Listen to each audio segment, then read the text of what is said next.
How many years are you keeping your next car? This is the most important question because we need to know how are we going to beat depreciation. Depreciation is what we call the unseen expense. If you buy a car today for $40,000, you don't drive the car one single mile. You don't even drive it. Say you don't need it. You park it outside your house for 1 year. $40,000 car. Come back in a year, what's that car worth? Throw some numbers out there. You brand new car, $40,000. It could be a used car too. You bought the car, you drop it outside your house, you never touched it. Is that car worth $40,000 1 year later? Didn't drive 1 mile. Didn't drive 1 mile.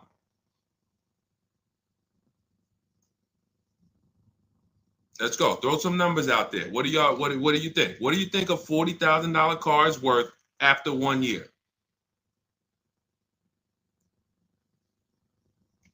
Let's go. All right. Come on. I know people. Let's get. I sometimes listen. I'm gonna say this because y'all know I'm a straight shooter. For those of you who are just new here, I have to let you know, most of the people who have a hard time with us getting to the money, literally getting to the money. It's not a matter of the information. The information's proven. We got thousands of people using it. We got thousands of comments. We got hundreds of testimonials. It's the ability to focus. It is the ability to focus. We live in a world where it is very hard for people to focus. And that is where you lose. So I'm letting you know when you come here to Car Buying Insider Strategies, you have to lock in. If you're going to be here, if not, you're not going to be able to win. You're not going to be able to use what we teach to literally dominate your car buying processes and have total wins like Milligan. Almost $30,000 off an electric car. Like, Just Ralph saving $5,000 off his brand new 2025s. He bought 2 of them. Dealerships dropped the price. The moment they came out, he got them back in December. They dropped the price on both of them over $5,000. Like, these are brand new high demand cars. You're going to see me share a bunch of people that like, whoa, those results look amazing. And these people are telling you they'll never buy a car any other way except the Cars from Home way with bids. But they focused. Whenever they met me on a video, social media video, hopped on a live, you have to focus, okay? And that's how you're going to win here. So let me talk to the focus people. I see you, KSA. I see you, Nisi, on Instagram. All right, I see you, John. We got you on YouTube. Jay, we got your question coming. So that's the depreciation. If you buy a car for 40, your car is worth 30 a year later. It's worth 35 a year later. Even if you didn't touch it, you didn't drive it, you just literally parked it outside your house. So that means our cars are losing value daily, whether we drive them or not. So the reason why the most important question is our first question, how many years will we keep this next car? Because we need to determine, are we going to beat depreciation with a short-term lease, 3 years? Or are we going to beat depreciation with long-term ownership? Well, thank you, Will Rosa. Shout out to the people liking the show. If you are a long-term person, that's where we are purchasing. So that's step 1 in the process. Before you think about, Deshaun, what about my old car? I need to trade that. Nope, you're going to see we don't trade, we sell. But before you think about, Deshaun, I want this car. How do I get the best price on that? Before I think about anything, we are thinking about how are we going to beat the unseen expense, depreciation, because that is what most people overlook, and depreciation kills them, and they don't realize how much depreciation has killed them until they come years later to try to replace their car, and they're like, wow, that's all my old car is worth? Who's had that happen? Who understands that every time you have gone to replace your old car, if you replaced it in 3 years, 5 years, 6 years, besides the pandemic, when every single car was worth $7,000 more than what it was really worth, so you could You know, you could buy anything and you could win. Besides those times, isn't it more likely that you went to replace your car and you're like, whoa, that's all this car is worth? Man, that's all you're giving me? Because the depreciation has really, really set in, and we have not held the car long enough to have that win. So that's why this is the most important question. Then we move to equity assessment, where we get bids. Then we move to deal structure, where we structure what does a great deal look like? What does it look like if I lease this vehicle and it's a great deal? Not these bad deals I see on commercials. What does it look like for me to budget and make sure when I go shop, I'm not going over my budget? In fact, I want to shop way below my budget. That's what we do in step 3. Takes us about 10 minutes. Then we move to shopping. This is the fun part. And I want y'all to understand something. Shopping is deciding what you want. It's not buying it. It's not buying it. Shopping is deciding what you want. Okay? And what we tend to do is we mix shopping with buying. When I was in the dealership, I would have people, man, Deshone, I don't know how I ended up with a car. I just went to Home Depot. I was going to Home Depot. I said, let me stop by the dealership. And now look, I'm leaving with a car. That's mixing shopping with buying. We don't want to do that. And then we move to step 5, which is we're multiple offers. Multiple offers. So you're going to hear as you stay on the stream and as you understand what we do in the Cars from Home process and why people are saving so much money and they're so happy enjoying their process is because of those 2 words, multiple offers. It puts you in control. It puts you in the driver's seat. It makes you feel like you are the prize. You're not begging anymore. Who's been in a dealership feeling like, man, why am I begging these people to take my money? Will anyone be honest? Anybody be honest and say, man, anytime you've been in the dealership, have you ever felt like, why am I begging these guys for me to give them $20,000 of my money? $50,000 of my money. So what we're going to do is when you start getting multiple offers, you're going to see, whoa, this thing flips on its head. Now they're coming to me. Okay, so this is just initial mindset of the difference with the Cars from Home process. Step 6, we go and tie up our paperwork. Again, if you notice, all of this stuff I'm talking about is done from home. The only thing we do in that dealership is test drive, come on home. And you're going to start now enjoying your test drives. So you probably can't even, you've probably been scared to go test drive. Deshone, I'm scared to go test drive. I don't want to, because they're sitting you down. Thank you, Paul. Thank you, Paul Sperling, for being honest. I see you on Facebook. That's where you've been nervous. Man, I don't want to go test drive. I'd rather just, but what you're going to start doing now is enjoying the shopping because you're test driving, going to another dealership, test drive this.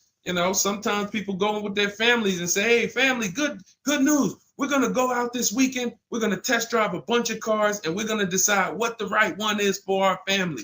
The kids are happy, wife's happy, husband's happy. Yes, let's do it. Get to the first dealership, test driving the car.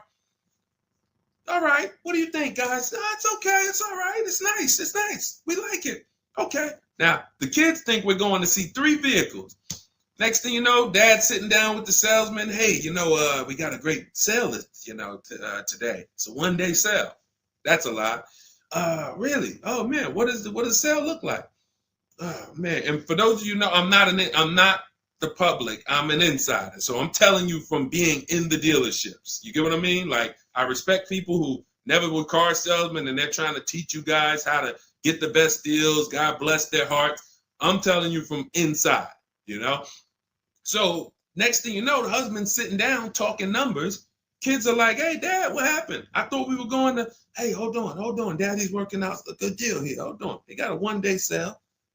Not realizing they've completely taken you off your shopping process, which is your power, deciding what you want. And then once you decide what you want, you have multiple dealers compete while you sit at home. Right where I'm at, right where I'm sitting is where I have made my last probably 5 car deals for myself and my family from right here. Bids. So now that we open it up, we gave you a little mindset of what Cars from Home is about. We got questions coming in. I see Jay on YouTube. I see Robert on TikTok. For those of you who want to know if we're live, we are live. It's our Wednesday, May 7th episode. We're live every Monday through Thursday at noon. But you might be watching a rebroadcast, and you might have someone ask the same question that you're going to ask, because we do replay the show throughout the day for those who couldn't catch us live. All right, so Dolan, let's start bringing in these questions. I see we got some coming. And Instagram, you guys type your questions. We're live on Facebook, YouTube, Instagram, and TikTok. All right. What do you think about the Flex Car Leasing Company? Let's see. It's Flex Car Leasing. All right. Let's see if we can find out about Flex Car. Live large, spend small. Sounds like a good quality lease. That's literally, listen, I leased my first car, I was 22. I had other friends buying cars. My payment on my Pontiac G6 was $256. It was a $20,000 car. I never had a problem with it because it was always under warranty, and my other friends were out there, buying cars they were paying double what I was paying. And again, if you're keeping your car 8 years or longer, forget about leasing. You should be shopping for a below market purchase. If you're not keeping your cars 8 years or longer, below market leases is how we save all the money, keep thousands in our bank account, drive incredible cars. So let's take a look. It says Flex Car is the first and only month-to-month car lease because freedom shouldn't come with the contract. Once you flex, you'll never buy a car again. Now, I like this. We're just judging it by what do we get to drive? Here's how you judge leasing, y'all. What do I get to drive, and what do I pay for that? For example, I told you guys my first lease was $20,000, $256 a month. Then I got an Infiniti G25. Our payment was early. That was like 2011. It's like a $35,000 car. I want to say I was like low threes. Or either high twos. Ridiculous deal on it. Wasn't no more than that, because after that I got an Infiniti Q50, $45,000 car. My payment was $325. After that I got another Q50. I had 3 Q50s in a row. My next payment was $345. My last one was $365. That was all of these are $45,000 cars. No money down. I do not put money down on leases, and I teach you how never to put money down when you're shopping. When you know you have a great lease deal, then you can put money down. Let me give you an example. So let's say we shop all our offers. You're going to see dealers all over the place. Once you get multiple offers, you guys are going to see, thank you so much. Shout out to the people sharing on TikTok. Shout out to the sharers. Everyone who shares this broadcast, I appreciate you. Everyone doesn't share, but I appreciate the people who do share. I don't take it for granted. And your friends will be upset if they find out you sent them out. They went out, bought a car, got ripped off, and then you're like, hey, you ever hear that guy, Deshone? No. Oh, yeah, I watch him all the time. Why didn't you share his channel with me? That mess around, the friendship's over. So make sure. So share with your friends. But anyway, so when we consider that leasing is a value play. So leasing is how much car can I drive for X amount of money? Because that's all we judge it by. It is literally nothing. We're not in love with these cars.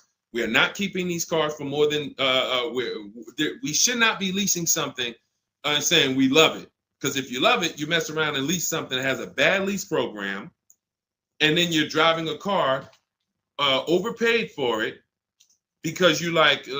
So if somebody says, "Oh man, I really want that Range Rover," and then they shop the offers. Range Rover offers are no good. They're all over 1.5, 1.6, 1.7. For those of you who don't know, we judge leases by dividing the MSRP, the monthly payment we get, no money down. You divide that monthly payment into the MSRP. So if you have a vehicle that has a $400 payment, you divide that into the MSRP, which is, let's say, $40,000. That's going to be a 1% lease. You multiply it by 100. So divide the monthly payment into the MSRP times 100. That tells us a percentage. So once we get that percentage, we can see, is this a 1% lease? Is this a 1.5% lease? Is this a 1.2% lease? Now, you cannot judge a lease until you've gotten multiple offers, because you need to find what we call the 20%. What are the 20%? Anybody know what the 20% is?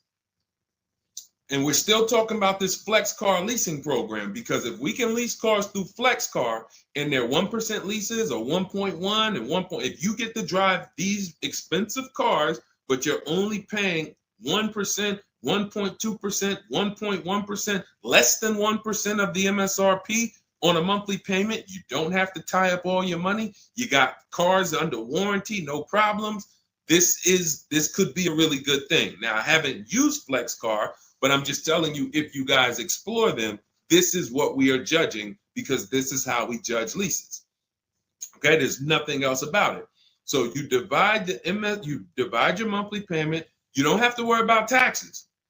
Here's why you don't have to worry about taxes, and here's why you also don't have to. We're just talking about leasing. So let's continue to ask questions about used. I don't know if more people are just interested in leasing. Maybe you guys can help me out. Is it that more people are interested in leasing? Because we get a lot of questions about it. You know, we have systems for pre-owned cars, shopping deals with getting below market pre-owned cars, getting below market new cars, saving money with our bank bidding war, making banks and credit unions bid for our interest rates, selling cars to get our equity out, bidding. So we have all types of stuff outside of leasing, but I'm going to answer the questions you guys ask. And if Dolan keeps pulling in the questions, and most of them are about leasing, then that's what we're going to talk about. Okay? So so here's the reasons why you never have to worry about what about the taxes and fees, and what about the selling price? Do I divide the monthly payment into the selling price or the MSRP? Well, you're going to do it on the MSRP. That's that sticker price. I'm going to show you guys an example here on the screen so you can see. This is a sticker, window sticker, and you can see, Dolan, can you snatch that? Thank you so much, Dolan. The total MSRP right here, that's your MSRP. That is what you're dividing your monthly payment into. Now, the MSRP tells us the value of the car in the market. The MSRP tells us the value of the of the car in the market. It does not tell us what they're selling the car to us for and how much they've discounted it. That's reflected in the monthly payment. So you have a $40,000 MSRP. One person, one dealership, an 80% dealer offers us $600 a month for that. Okay, another dealer, 80%, offers us $650 a month for that. No money down. Remember, always shop our lease deals with only first month's payment due at signing. Only first month's payment due at signing. You don't do anything else but first month's payment due at signing. And you tell dealers how you want your lease deals presented to you. You do not let them work you up a random lease deal. Okay, so you get your first month payment and you say, okay, one dealer says $650, $40,000 car. This is an average car. $600. Another dealer says $550. But then here comes this 20% dealer, $425. So now you're looking and saying, whoa, the percentage for the higher dealers is 1.4, 1.45, 1.6, but this lowest dealer is 1.2, 1.1. What's going on here? Same exact car. This is the 20%. You've identified the 20%. They've identified themselves, and the lower sales price that they're giving you is reflected in the monthly payment. So so the monthly payment is where we can see the discounts, not the MSRP. So we divide that monthly payment into the MSRP, gives us that percentage, and we can see those with the lowest offers, lowest percentages have made us the best deal. And we always make sure we tell them, put your taxes and fees into the payment. Okay, now I have templates for this. So everything we do is by email. If you guys want to take this and use it, you want to try calling around, just remember this stuff. For those of you who do not want to remember it, you're like, Deshone, give me the blueprint, give me the step-by-step. We have everything in my digital book, Cars from Home, 7 Steps to Saving Time, Money, and Avoiding Dealership. I wrote the templates out. You just fill them in, blast them out. We show you something we call the 25-to-5 strategy, where you connect with 25 dealers in 20 minutes, and your goal will be to get 5 offers. So as our welcome offer, you can get your copy for 75% off, normally $97. But if you head to my TikTok bio, you won't leave the show, Instagram bio, YouTube comments, or the Facebook comments, you can get yours for $24, which is going to be 75% off. It's a digital book. You'll have it by the end of the stream. Okay? But this is very important. When we're judging lease deals, whether it's through flex pay, whether it's through an individual dealership, it does not matter. We are judging them based on value. And the lower percentage I'm paying to drive X amount of car, the better value that we're getting. Okay? That makes sense? Type dollar signs if that makes sense. If anybody needs me to go deeper on that, we can certainly go deeper. Okay? I just had to, you know, there's somebody named Pop. We blocked him on TikTok. He said, talk too much drama to drive a car. He never say that with a house. And if he would, he's totally ignorant. And here's the thing. We have been taught by the auto industry, a multi-billion-dollar industry, that we know as the public takes advantage of people and rips them off. As an industry, not every dealer, but as an industry, they take advantage. They do not get sued. We have people who are driving the same cars, paying $200 more, same exact car. No one is getting lawsuits. You're ripping us off because you've taught us that we should be able to come into the dealership, make a $30,000 transaction on the low side. The average car price is probably 40, 45 grand. They've taught us that they've taught us we should be able to make that decision in 1 hour with no real competition and no real information. So when we talk about strategy and the way we save money, when you look at somebody like a Marie, hey, just wanted to reach out and say thank you. I love these emails, by the way. Those of you who have my book, who are using it, please continue to send me these types of emails. Marie said, just wanted to reach out and thank you. Using the guide, I saved over $13,000 off MSRP, got my payment to be hundreds lower per month and maintenance included with no money down. Just wanted to say thank you. 2025 GLC 300 coupe fully loaded. Now, some of you have this exact same car or you know someone with it. You know someone with it. And they probably went out, got it traditionally in 2 hours, did very little shopping because they wanted this car. But Marie used the Cars from Home process, got my book, $24. Hopefully she got it at the welcome offer for $24. And that $24 investment saved her $13,000 off this new car. $13,000. We are not here on Wednesday, May 7th, to talk about hundreds of dollars. And these are the people who would be warning you guys to say, hey, you better have a process. And if you don't, that's okay. You don't need a process. Just know you're overpaying.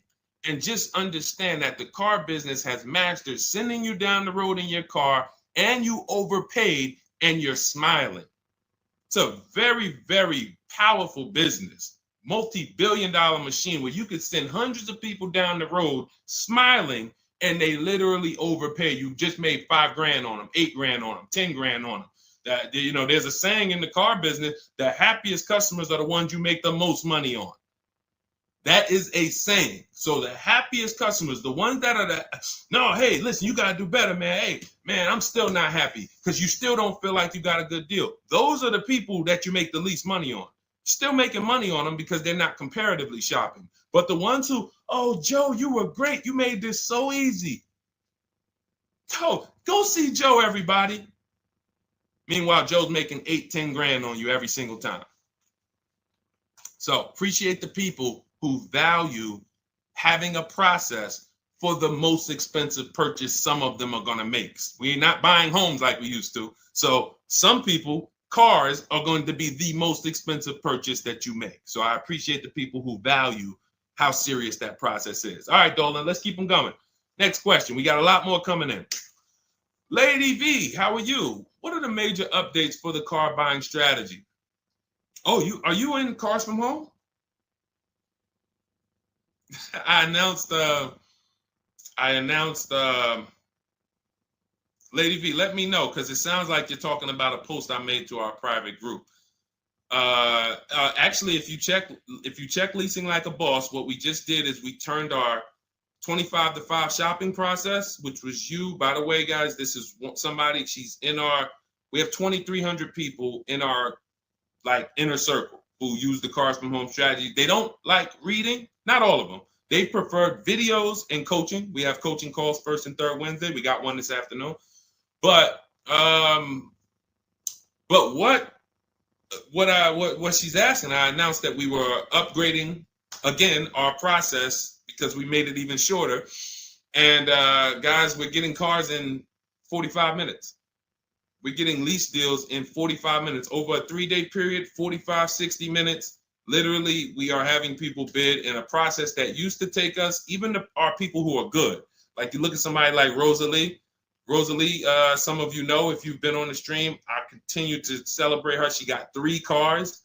At once, she had to get 3 cars for her sons. A Nissan Rogue, $36,000, $399 a month, sign and drive. CX-30, $28,000, $339 sign and drive. That's a 1.2% lease. And then Mazda CX-50, $40,000 vehicle, $420. 1% leases, and then one, just killing it. Probably. And then she got $6,700 selling her old leases. She sold 2 leases because in step 2 of our process, we teach you how to sell not just your cars that you own or that you finance. Who didn't know you could sell a lease? Type me. Let me ask this too. Who didn't know you could sell a car that you did not have the title for? It's not paid off yet. Let's ask both. Who didn't know both of those? Because I've seen people in my career that say, listen, Deshone, as soon as I make my last payment, I'm coming to get that. As soon as I get the title. And I'm like, where did you think that you had to wait for the title paid off to? So who didn't know that? So literally, I see you, Nina. Thanks for being honest. Appreciate you. All right. Thank you, yours truly. I appreciate the people who are always willing to be honest, because you're the ones who are going to really, if you can't get the bad news, you are literally not going to be able to get to the good news. Like, you got to realize the people who they have a very tough time is they just think, Deshone, I know way more than you. Even though you've been in this thing since 2006, you got all this experience, you done worked for this, been a finance manager, had your own brokerage. Deshone, I still think that I know this more than you. Very tough time helping them.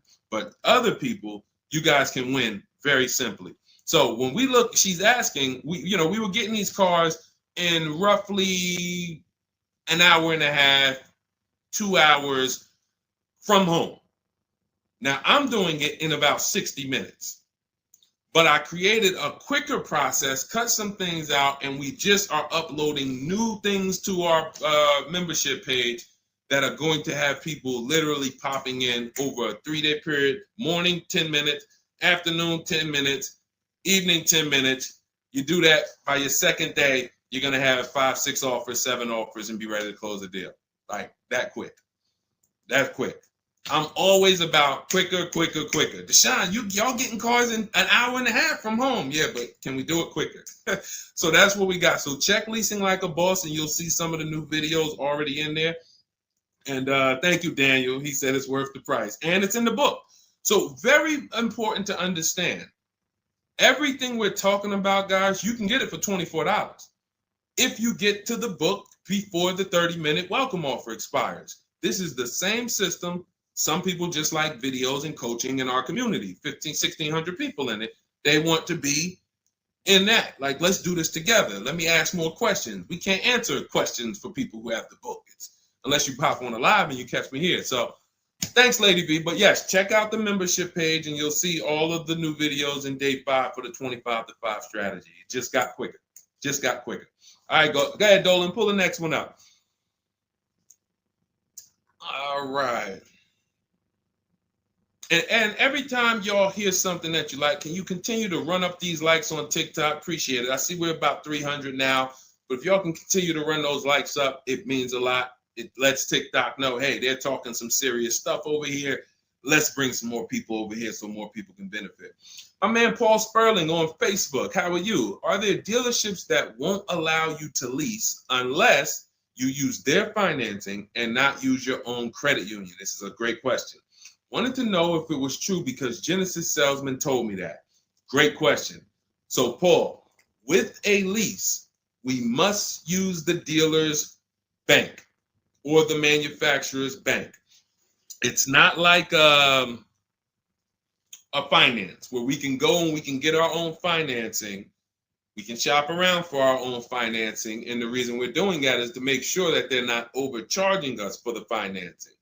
So we have a process we call the bank bidding war, where we strategically let tons of banks and credit unions shop our credit without it lowering our credit score with all these inquiries, and we do it within a window, and it allows it to only show. It only affects our score as one hard inquiry. So these are the steps we take to make sure we are not overpaying. Thank you, y'all. Yali 288, #1 gifted badge. Appreciate you.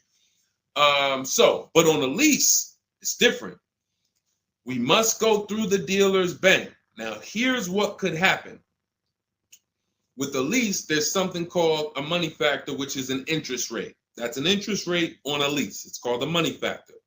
Now, dealerships, if they know you are not shopping, and some, the 80%, even if they know you're shopping, they're going to mark up the money factor. So they're going to create and quote you with a higher money factor. This is why going in and asking for the invoice does not matter. You don't know what the hidden money is. What are the rebates? What is the incentives? What is the money factor? You don't know. Did you mark it up? Did you not? Can't see it. It is totally undisclosed. There's no way for you to see it. So how do we make sure this doesn't happen? Multiple offers. Because when we know you're shopping now, and again, you're going to see as you guys get multiple offers, sometimes it's not going to matter. You're still going to see offers that are extremely high. And you're like, these guys are still quoting us high, even though they know we're shopping. Correct. Because this is what they sell their cars for. And they will sell this car to someone else for the higher price who does not have strategies before they discount it to sell it to you. They would much rather say, Mr. Customer, that's my best deal. I'm sorry if it's not in your budget, but that is my best deal. They're not lying because they're going to sell that car to someone else who does not have strategy, who will gladly pay it. But once you begin to shop around, you're going to see, like I have a market report up. Can you snatch that question down for 1 second, Dolan? There's a market report up here on the screen for an Infiniti QX60 Lux. It's a $61,000 vehicle. Now we can see so far, and this was literally when we got 4 offers. Now what you're going to be getting is at least 5 to 7, and then you make your decision. Only vehicles that are very scarce, you're going to see less than 4 offers, or less than 5 offers. And then at which point, we usually make a decision on, do we want this vehicle or do we want to hold off and maybe check back next month, because we need competition. But in most cases, you're going to see plenty of offers come through, 5 offers, 7 offers. This is how most market reports look that we prepare. We prepare these for people, and this is what we teach you to do for yourself. So, as you can see, $61,000 vehicle. One dealer is at $873. Sign and drive, no money down. One dealer is at $889. But then we have 2 dealers that have come in at $680 and $685. $200 apart. So now there are people in these other dealers that are at $800, almost $900 a month, negotiating. Come on, man, can you get me down under 8? You see how that's a losing battle? They're at $889, right? They know we're shopping because when we shop, you always want to let dealers know. I'm speaking to a couple dealers. You catch more flies with honey than with what is the saying? Vinegar. So be nice, be friendly. All the scripts we have, you use our scripts. We have thousands of people using our scripts from our book and from our Shop with Deshone coaching program. And they're nice. They're friendly. They're not like aggressive. They're firm. But when you're talking to dealers, just be, hey, I'm shopping around. Hey, and you're still going to see, that's my best price, $800. That's how you know. Don't get emotional. This is the 80% Deshone told us about. Don't expect them to do what the 20% does. Expect them to be high. You're $150 higher than the other dealerships. Are you going to come down? No. No.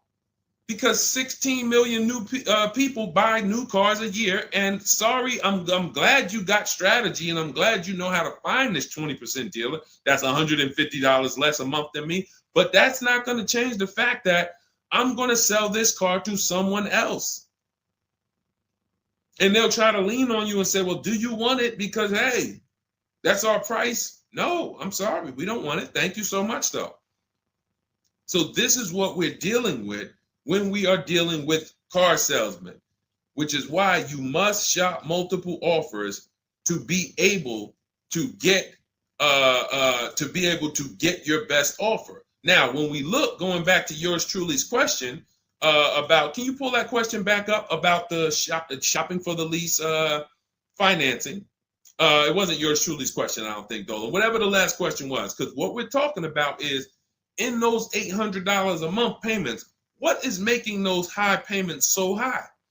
It may not be that they're not discounting only. It might be that they're not giving a big discount, and the finance managers are so used to robbing people that they say, listen, every single lease quote that y'all quote, make sure you put 1 point in there for me. Every single lease quote. Do not bring me a lease customer if you don't have any padding in that money factor for me. And that's what they do. So they are not going to lower the money factor. They can't. There was salesmen. I remember when we were salesmen, they used to start negotiating the rate. Hey, what if I could get you down to 3.9 or 4.9? The finance manager come out and say, why are you saying that? You're giving away my money. You negotiate the car price. You negotiate with their trade with them. You don't negotiate my money, because the finance managers are like, hey, when it comes to that rate, that money factor, those interest rates, that's my money. And there are some dealers who have it built in, which is why you must comparison shop. You stay at home. Again, if you want to do it your way, you want to call around, you want to get at least 5 offers. Using our way, we'll show you how to get 5 offers, contact 25 dealers in 20 minutes, and then literally in minutes, you got offers coming into your inbox. But whether you're doing it our way or whether you're doing it your way, stop doing it their way. Their way is just come on in, think you can negotiate back and forth, and then once you hear a number that you feel like it sounds good, that's when you take it. Losing battle. Okay? Let's go, Dolan. Pull up the next one. All right, I see we got a lot of questions. We got Nina. For those of you who don't know, we are absolutely live. This is our Wednesday, May 7th live. We're live every Monday through Thursday at 12 noon, so you can meet us here. If you couldn't catch the whole stream, we will rebroadcast this show throughout the day, so you can have your friends, family watch it, or you can catch up on some of the things you missed. We'll replay all through the rest of the day. And on the weekends, we take all the shows from the week and we rebroadcast them out, so everyone can catch up on things throughout the weekend. All right. And most times you're going to hear someone ask the same question you were going to ask. All right. When getting quotes for your Adrian on Facebook, when getting quotes for your car for trade, who all should you get quotes from? This is a great question, Adrian. 6 companies right now. 6 companies. And we could throw a 7th in because Rosalie sold hers to We Buy Any Car. So this is step 2, guys. This is called the equity assessment, because we don't trade. Trade is a curse word here. The only people who have to trade using our system are people who've buried themselves in negative equity and now we're working a transaction to get them out of it. They can't pay the difference, so they have to trade their car into whoever wins the bid. And but those are the only times we use that curse word trade. In every other case, we are selling our car to cash buyers because we're separating our transactions. We separate who we buy our car from who we sell our old car to, from who we get our bank loan from. Some of you, and be honest, have you given the dealership your trade-in, got a loan from them, and got a car from them? All three in one. Have you done that? I bought a car from a dealership, got my loan from them, and I gave them my old car. 3 transactions in one. Impossible to have one there. Again, take the bad news first so that we can get you to the good news. You cannot win giving a dealership 3 transactions in one. Okay? Each one of these should be bid out while you're at home so that you know I've maximized everything. Okay? So 6 companies we're getting bids from: CarMax, Carvana, Driveway, Kelly's Blue Book, but not the regular Kelly's Blue Book, Instant Cash Offer. Kelly's Blue Book Instant Cash Offer, where they connect you with a local dealership that gives you a cash offer. AutoNation, cash offer. Car Gurus, cash offer. All 3 of them connect you with a local dealership to get a cash offer. Now, when you throw in We Buy Any Car, or maybe a local cash buying company that you might see commercials with, hey, we want to buy any car, we'll buy your car. All of them. Now, this takes about 25 minutes to do to get all of these quotes, but you're not getting, this is a third of your transaction. So those of you who are like, I'm just going to trade, God bless you, do you. But you're not going to make the money we make. You're not going to make the money Rosalie made. Sold 2 leases, put $6,700 in her pocket at the end of the lease. And what many of you, do I still have Melissa's See, Melissa, many of you who are going to learn that you have not been a long-term person and you have been buying your cars, you're going to get your bids, and then you're going to put a ton of money in your bank account because you're going to lease with no money down. And once you lease with no money down, I don't think I have it up. I think it was from last year. And because we're just showing all 2025s and 20. Yeah, that's all we're showing right now is, recent people, But some of these, Dolan, I'm going to go back and grab because some of them were unique in that when you see you've been somebody who's been taking loans out and you're like, Deshone, every time I buy a car, I take loans out 5-6 years. I go trade the car in after like 4 years, or maybe I pay them off and then I go and trade them in. And I always end up really not getting nothing. I got high payments every time. And then whatever my old car is worth, I use it for a down payment for the new car. I don't really see where that money goes. So this is a repetitive cycle. What you're going to do is actually get your cash bids, realize, all right, I've been breaking the 8-year rule. The 8-year rule says if you're not buying your next car to keep at least 8 years, you should be getting a below market lease. That's what you should be shopping for. That's going to save you thousands upon thousands of dollars more, and you're going to drive better vehicles. If you're keeping your car more than 8 years, then you should be shopping for a below market purchase, new or used, based on your budget and your values. So the 8-year rule. So you say, man, I've been breaking this 8-year rule. I'm not keeping these cars 8 years. Let me go and shop for my below market lease next time. So my normal car that I would normally trade in, not really see where that money's going.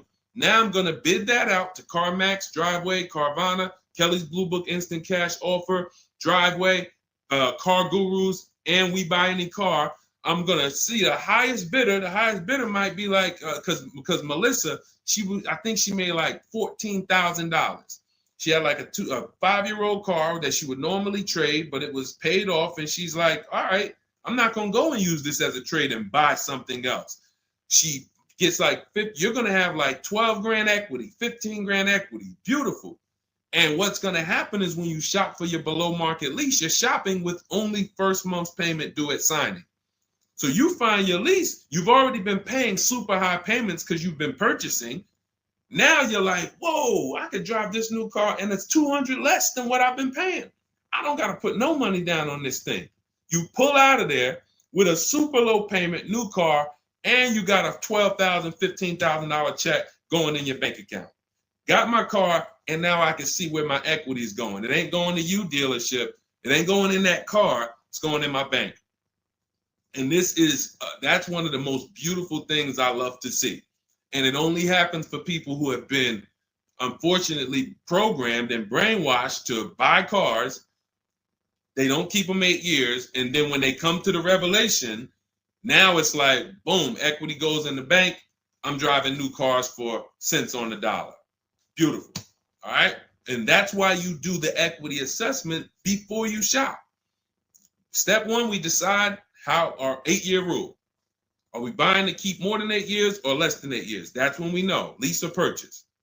Then step two, equity assessment. Let me see what my current car is worth. My current lease is worth. Can I make any money on it? Am I upside down? That's what we do at step two. Okay, so once you guys really follow this process, your whole car buying is going to change. You'll be moving just like everybody else is moving. Just like Brian got his first lease. First lease using our system. He said, just finalized my first ever lease using your system. 2025 HRV Sport, all-wheel drive, $30,500 MSRP for $395 a month. 1.2% ratio. See, this is how you know people understand the car buying process. They talk just like me. They talk just like me. They know the process. They didn't have to go to school for this. They just followed the steps, and I walked them through how to judge the deal. 1.2% deal, 12,000 miles a year, 36 months, no money down. His initial quote from this dealer was $434. In my book and in our Shop with Deshone system, we have calculators we invented. We have 6 proprietary calculators. Can't find them anywhere on Google. They're ours. We created them. He used our calculator. We put all our offers into the calculator. It tells us what to counter. So he counter offered online or by email. His last offer was $395. They went from $434 to $395. That's how it goes. And he probably had 5 or 6 or 7 other offers that was $150 a month higher. That's how it goes. All right. That's where you want to be. All right. That makes sense. Did everybody grab that? Type $ if you follow me. Who's following? Type $. Okay. I never want to go to the next subject before I make sure. All right. Did you grasp that? Did you? All right. Thank you. I see you, DJ and Nice. My man, good to see you checking in. Hart, you have that's your username, Hart. So yours truly. Thank you so much. Good to see you. All right. I see you, HD1 1225. Good to see you. All right, perfect. All right, Dolan, let's go to the next question. All right, feel free to keep talking. I know we got a bunch, so I'm not even gonna say it. Let's just try to get through what we got so far. Should there be a set length of financing depending on the year of the car? Great question. So we have something we created called the Rule of 72 and the 10th birthday. This is, all right, there's something we call the repo recipe. So when I was in Mercedes, this happened more often with Mercedes. People, 4 expenses that we need to take into account when we're financing a car. 4 expenses. The cost to acquire the car, and most people are taking a loan. So it's the cost to acquire. Then you have the cost to repair it. Well, let's say this. You got your insurance. You have your maintenance. And on some cars, maintenance does become serious. On a Mercedes, your oil change is $200. Your brake fluid change and your service B is $400 to $500. So there are cars that we have to take into account the maintenance being serious. Then we have gas. So even if you have a car that maintenance is low, you still have gas. So let's just wrap those 2 together. And the 4th expense is what really, really hurts people when they have something that breaks. And when we have something that breaks, what we typically don't want is a car payment. We don't want all of those expenses on top of things breaking. So what we really want to do, and this is a measure of when you're buying too much car for your real budget. If you can't buy a car and you afford it and can get, most of the loan is under warranty.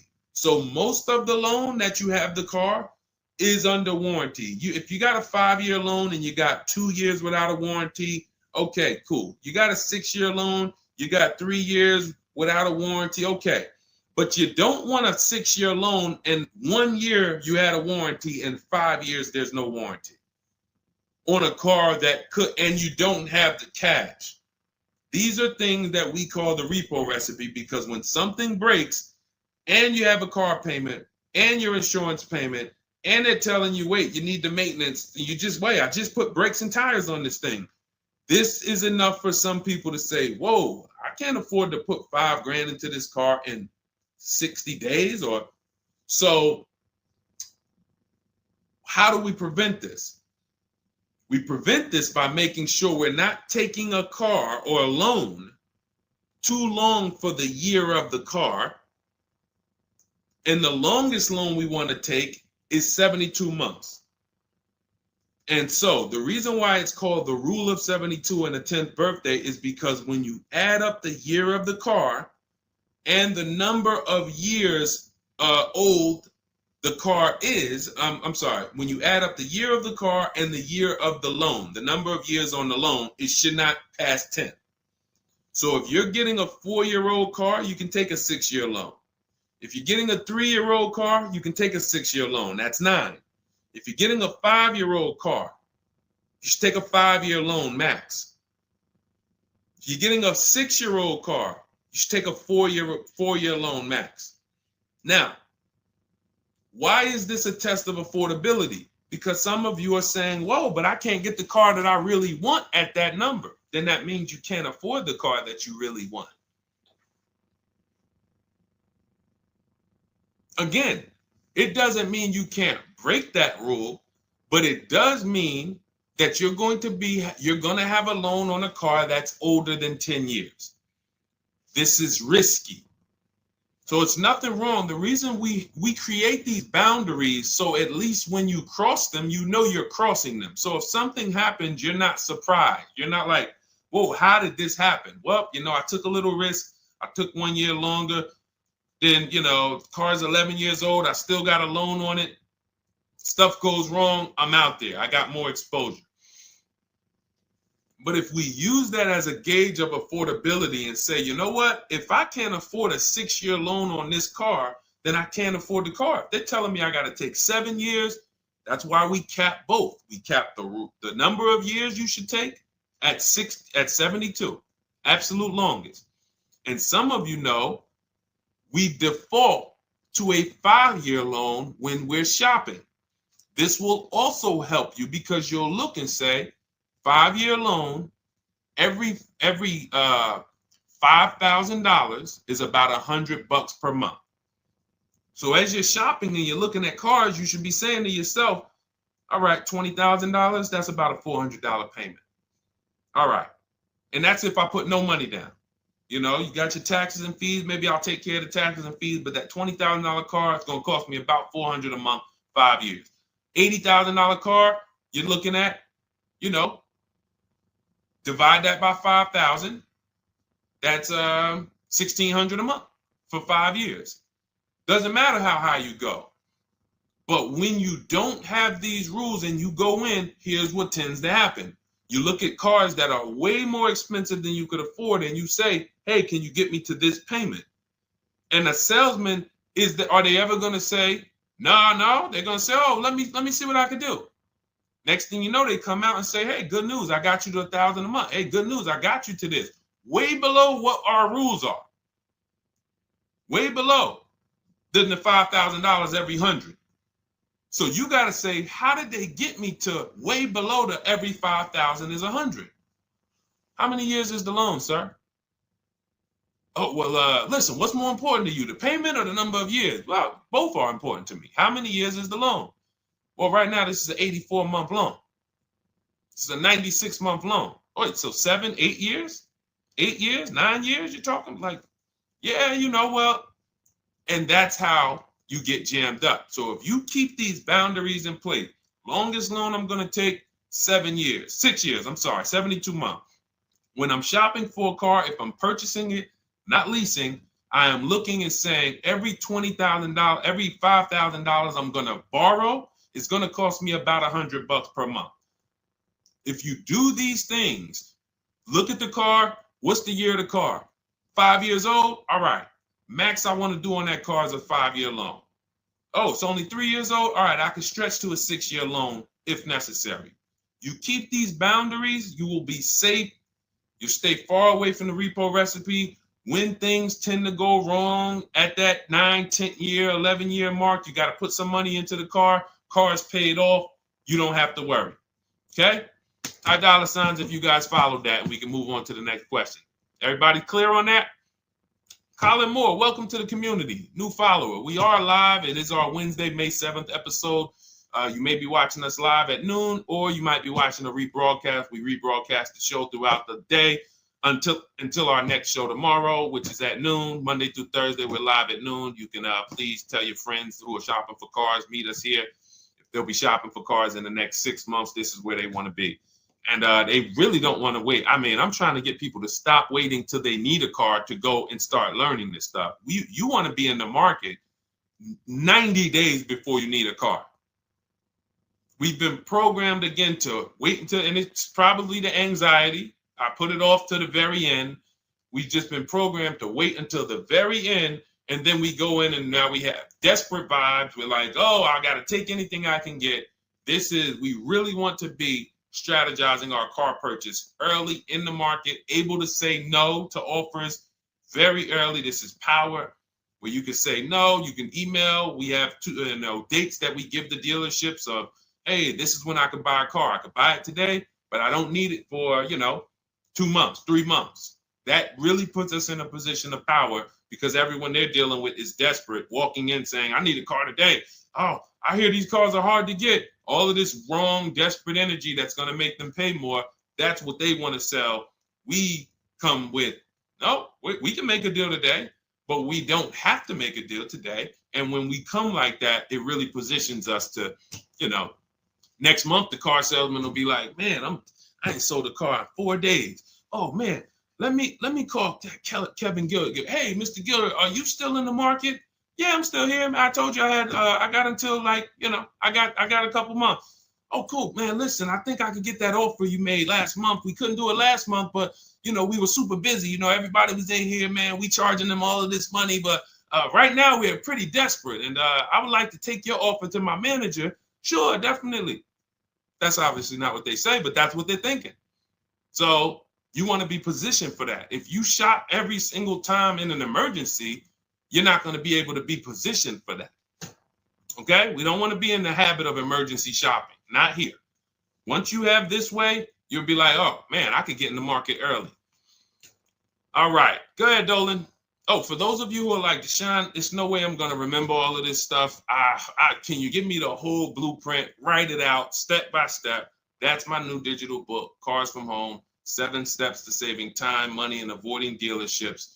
And it's 7 steps, whether you are purchasing, whether you're leasing. We get below market leases. You're going to get below market leases, below market new cars, below market used cars, below market financing, because you're going to have banks and dealers bidding for your financing.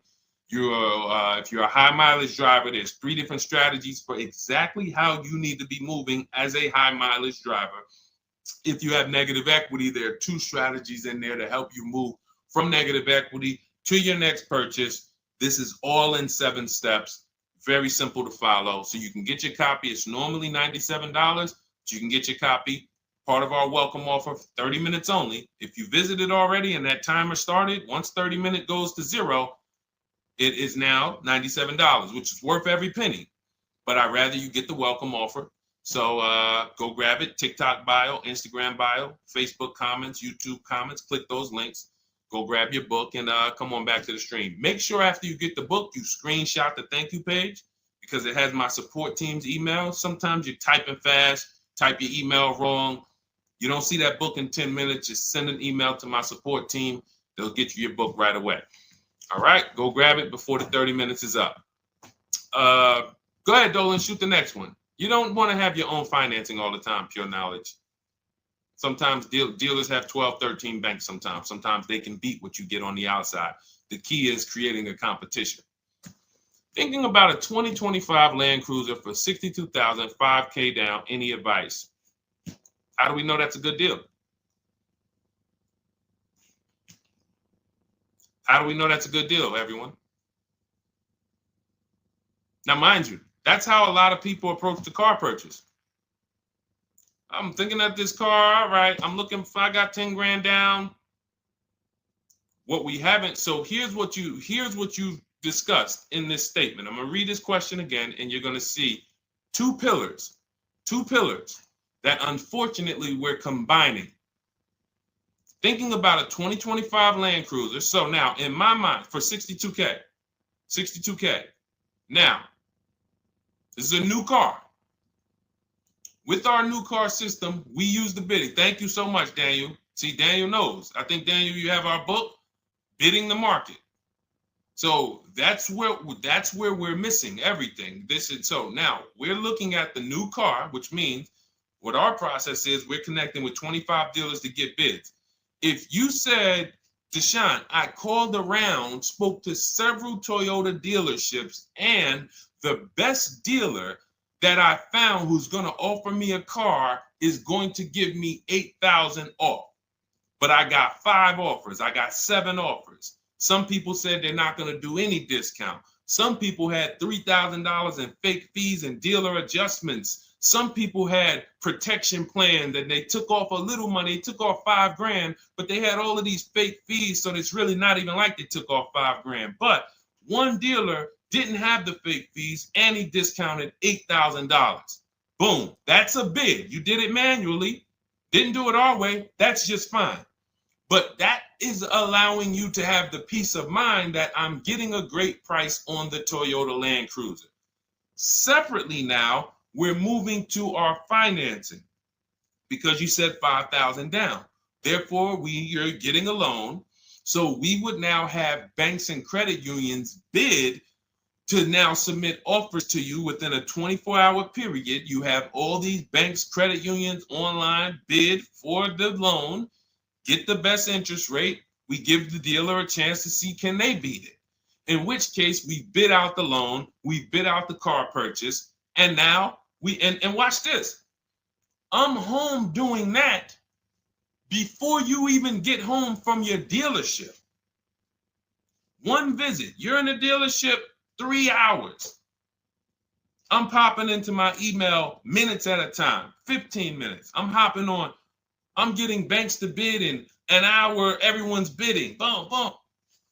I'm getting dealerships to bid. You're still at the dealership. You're just meeting the salesman. You're still wondering, do they have a black one? Hey, he said he had a black one. He was going to pull it up. All right. He comes back with silver. Oh, you don't have black? Oh, no. Well, listen, somebody's trying to dig it up in the back. You know, we're going to see. Why don't you drive this one and then maybe we'll see. Okay, listen, I'm here. Cars from home people, we here moving. We already gotten offers coming in. You still waiting for a test drive. This is how we move. So not only is our process and the way we shop the key to getting all these offers, like again, you look at somebody like this was crazy. Val Boss lady, $51,000 vehicle, zero maintenance, look. She got a 1.1% lease on that. Let's look at where's Sean? My man Sean, because Sean was actually one of the $72,000 vehicle. He saved with the rebate and with the dealer discount. He saved $21,000 off of it. $21,000 off of it. He's sitting here chilling at home. Dealers, I'll take off 3,000. I'll take off 5. I'll take off 10. Oh, I'll take off 20. Whoa. So it's not only is it the money that we save, it's an easier, more fun process. So that's what you need to do. Like step out of that old way, understand that I need to get multiple offers for the Toyota, and I need to get multiple offers for my financing, and I do that right here from home, where nobody can come into my house and say, hey, you get into the dealer here. What are you doing there trying to shop from home? We see you. You're not going to break our programming on you. You better get up right now and walk into this dealership so we can charge you more. Who's going to do that? While you in your living room, while you at work? Dealers bidding while you at work. Never been to a dealership. It's freedom.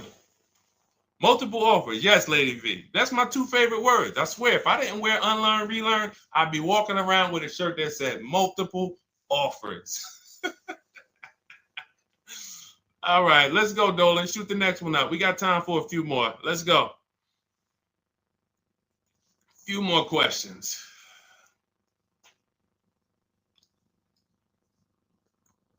Atiba on Facebook. How is the best way to sell your personal car? Is that in the book? Yes, that is. That's our equity assessment.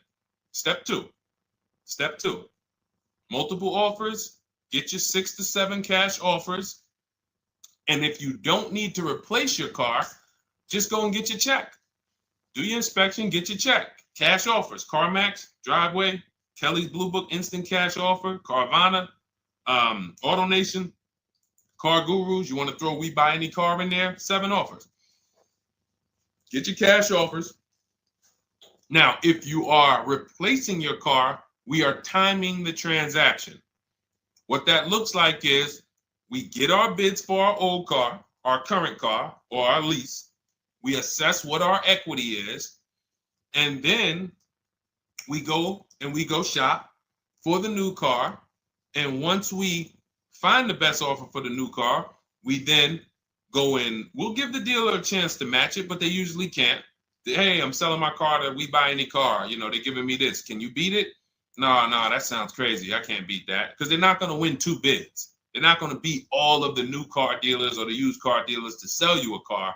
And then they can also beat all the used car cash buyers to buy your old car. They'll be out of business.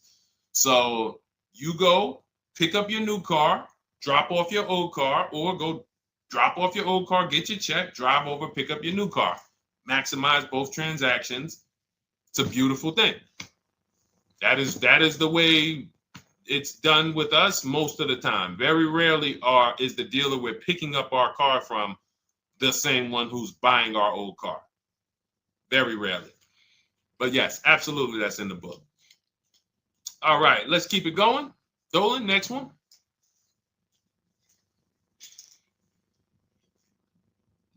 Daniel Thompson. Deshone, I've been keeping an eye on a used vehicle that has been sitting on the lot for over 60 days. What is a good amount to ask off the sales price without teeing off the dealership? Thanks for your time. So if you've been watching the vehicle, and this is the benefit of being in the market early, used car markets change, used car trends change. You can see prices going up, you can see prices going down, you can save inventory that you've been looking at. You know, I show you in our multiple marketplace strategy how to save the cars that you're looking at. Create these save listings. Every new car that pops up, you get an alert for it. This is why when you know the market, like Daniel knows the market for this car, if he has on alerts, every new car that pops up, he knows about it first, and he can actually jump on that car quicker than anyone else, because other people will hesitate because they don't know the market. So they'll say, hey, what about this car? Oh, they just listed it today. It might not be a good deal. Well, Daniel will know if it's a good deal because he's been watching the market to know, yes, that's a good deal. No, it's not a good deal, because the really great deals where dealers say, hey, we're just going to move this car. We want it gone in 24, 48 hours. Those are not going to last. So literally, once they list them, you want to be able to say, oh, I saw that first and I know the market. Hey, you call. Oh, just got a cramp. Went to the gym earlier. Dehydrated. Went to flex and my arm said, no, you're not going to do that. So, but once you know the market, you literally can jump on things fast. Now, in the case of also watching the market, in this case, we see a vehicle that's sitting. Long as we verified there's no bogus fees on it, only fees on a car we're purchasing, used car or new, should be tax, documentation, and motor vehicles. That's it. Tax, documentation, motor vehicles. In some cases, in certain states, you may see smog or something. Should be very small. Very, very small. Shouldn't be anything else for $300, $400, $500, $600. Tax, motor vehicles, documentation fee. Those are all legit fees. Everything else is a made-up fee to try to make money. Now, there might be some value in some of the things. We have a service plan that we added that we selling on all our cars. Okay, but we got to compare that to the dealers who don't have that stuff. So what you want to do is look at the low side of the market, the way we teach. So if you're looking at the low side of the market, Daniel, for example, and you see, all right, all the low prices are 21 to 22. The cars go up to 24, 25, 26. I see some up there for 27. Okay, but the low side of the market is 21, 22. And this is how we watch the used car market, because we want to watch the low side. Now, the low side is going to be where the worst cars are. What do I mean by that? Frame damage, salvage title. If you don't see a couple cars and you pull a Carfax and it says salvage, or it says frame damage, or it says 2 accidents, you're not looking at the low side of the market. You're looking at the regular retail market, the regular middle of the market, the average prices. Because if you're shopping the low side and you're like, okay, between 21 and 22 is where the lower prices are, you're going to see some, oh man, look at these pictures. Now, car's all scratched up. Oh man, okay, man, this thing had 2 accidents. Oh man, this thing's salvaged. But then you pops up and you see one for 22. You pull a Carfax. Carfax looks good.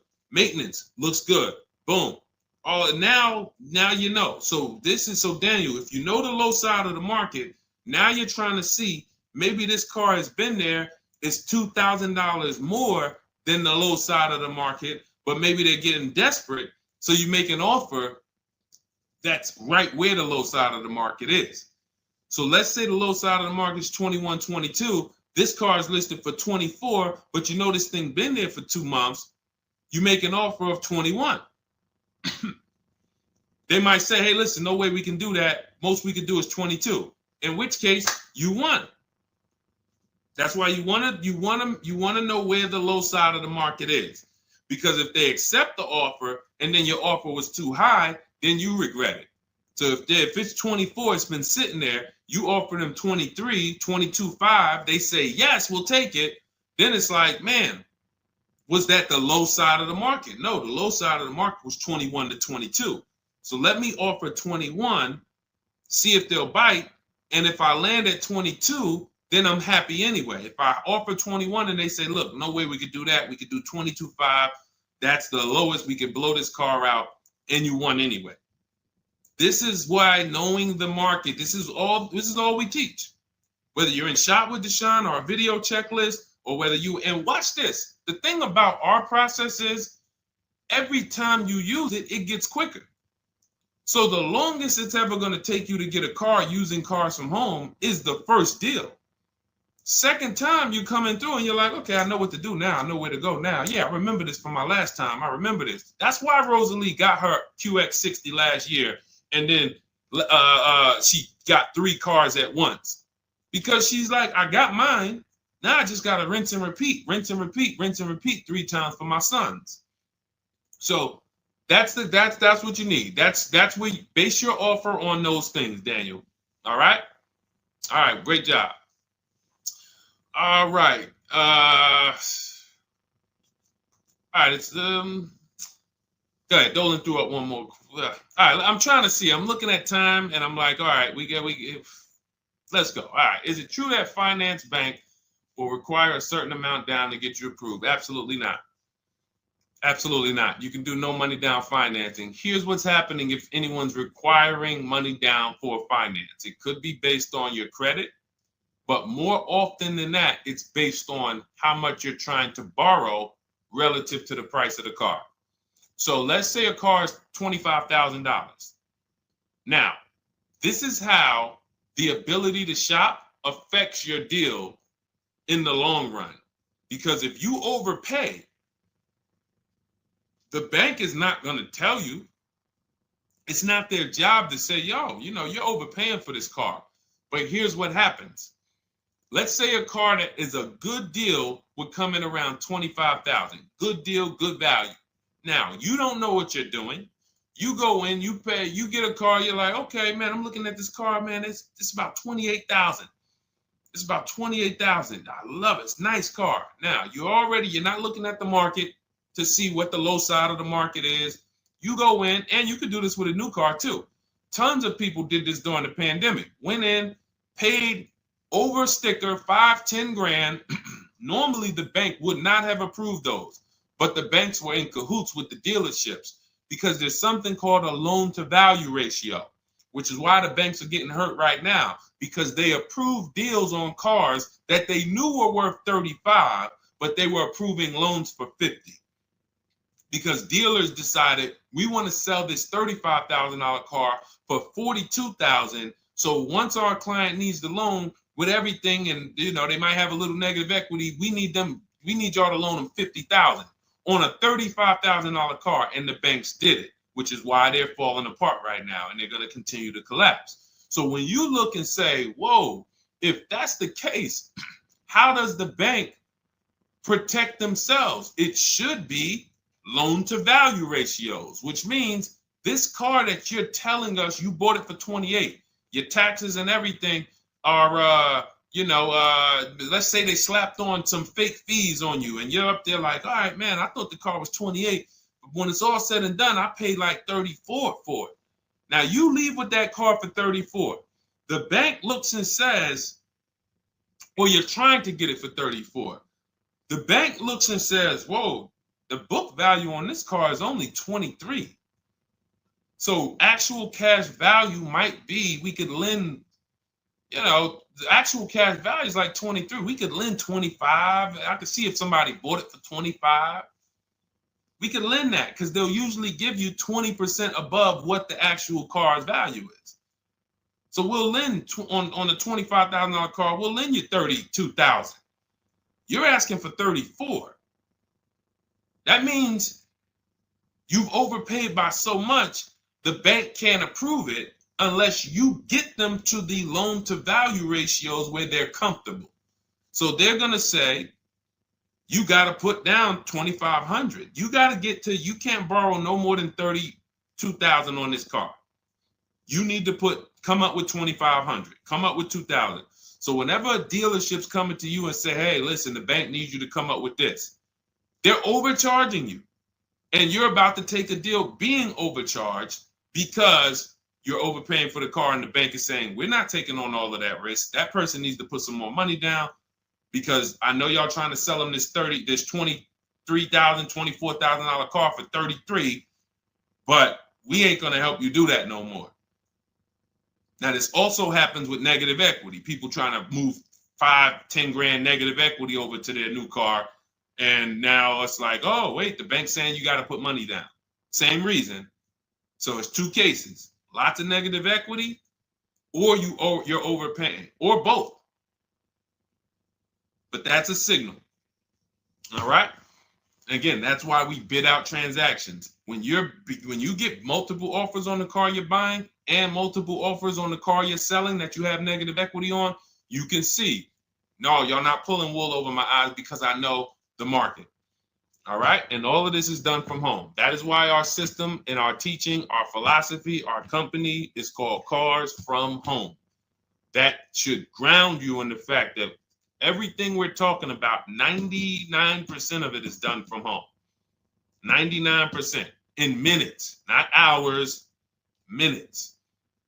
All right. So if you guys want your blueprint, if you're like, hey, Deshone, listen, great stream. I enjoyed it, learned a lot. No way I'm going to remember all of this. Can I get the whole blueprint step by step? That is my digital book, Cars from Home. This is specifically for people who are like, I don't like car shopping. I'm not going to know all of this stuff. I want to enjoy my car shopping process. I'm tired of having buyer's remorse. I'm tired of leaving the dealership hoping I won, wishing, I don't want to talk about my numbers. Don't even ask me what I'm paying. Don't ask me what I paid. Don't ask me like that. You can see people from our school, look, they're already always posting their numbers. They never post without posting their numbers because they're confident in them. $50,000 car for Ken. $585 a month, no money down. Look, Jen, she gets a 2025 Honda Pilot, $50,000 vehicle. She saves almost $6,000 off of the price, $5,600 off the price. We could do this all day long. Oh, this is a long one. Oh, graduated. I put $1,000 to hold the vehicle Saturday. The dealership we ended up made the best deal, easiest, quickest process, little over 2-hour drive away. That is a signal. What you're going to see a lot, and y'all are going to get used to it, is driving an hour, hour and a half to go to get that car from the dealer who won the bid. Convenience costs you money. Every one of our students, our book readers who use what we teach, they are absolutely prepared to be, oh man, the dealer that won the bid, they're taking off $15,000. Man, they're 2 hours away. That's a nice drive, ain't it? Nice drive. Oh man, I'm driving I never made this much money on a drive before. And then you start to see most of these local dealers, they think they got me because they see my zip code and they're like, well, this person ain't gonna shop. So listen, hit them at this price.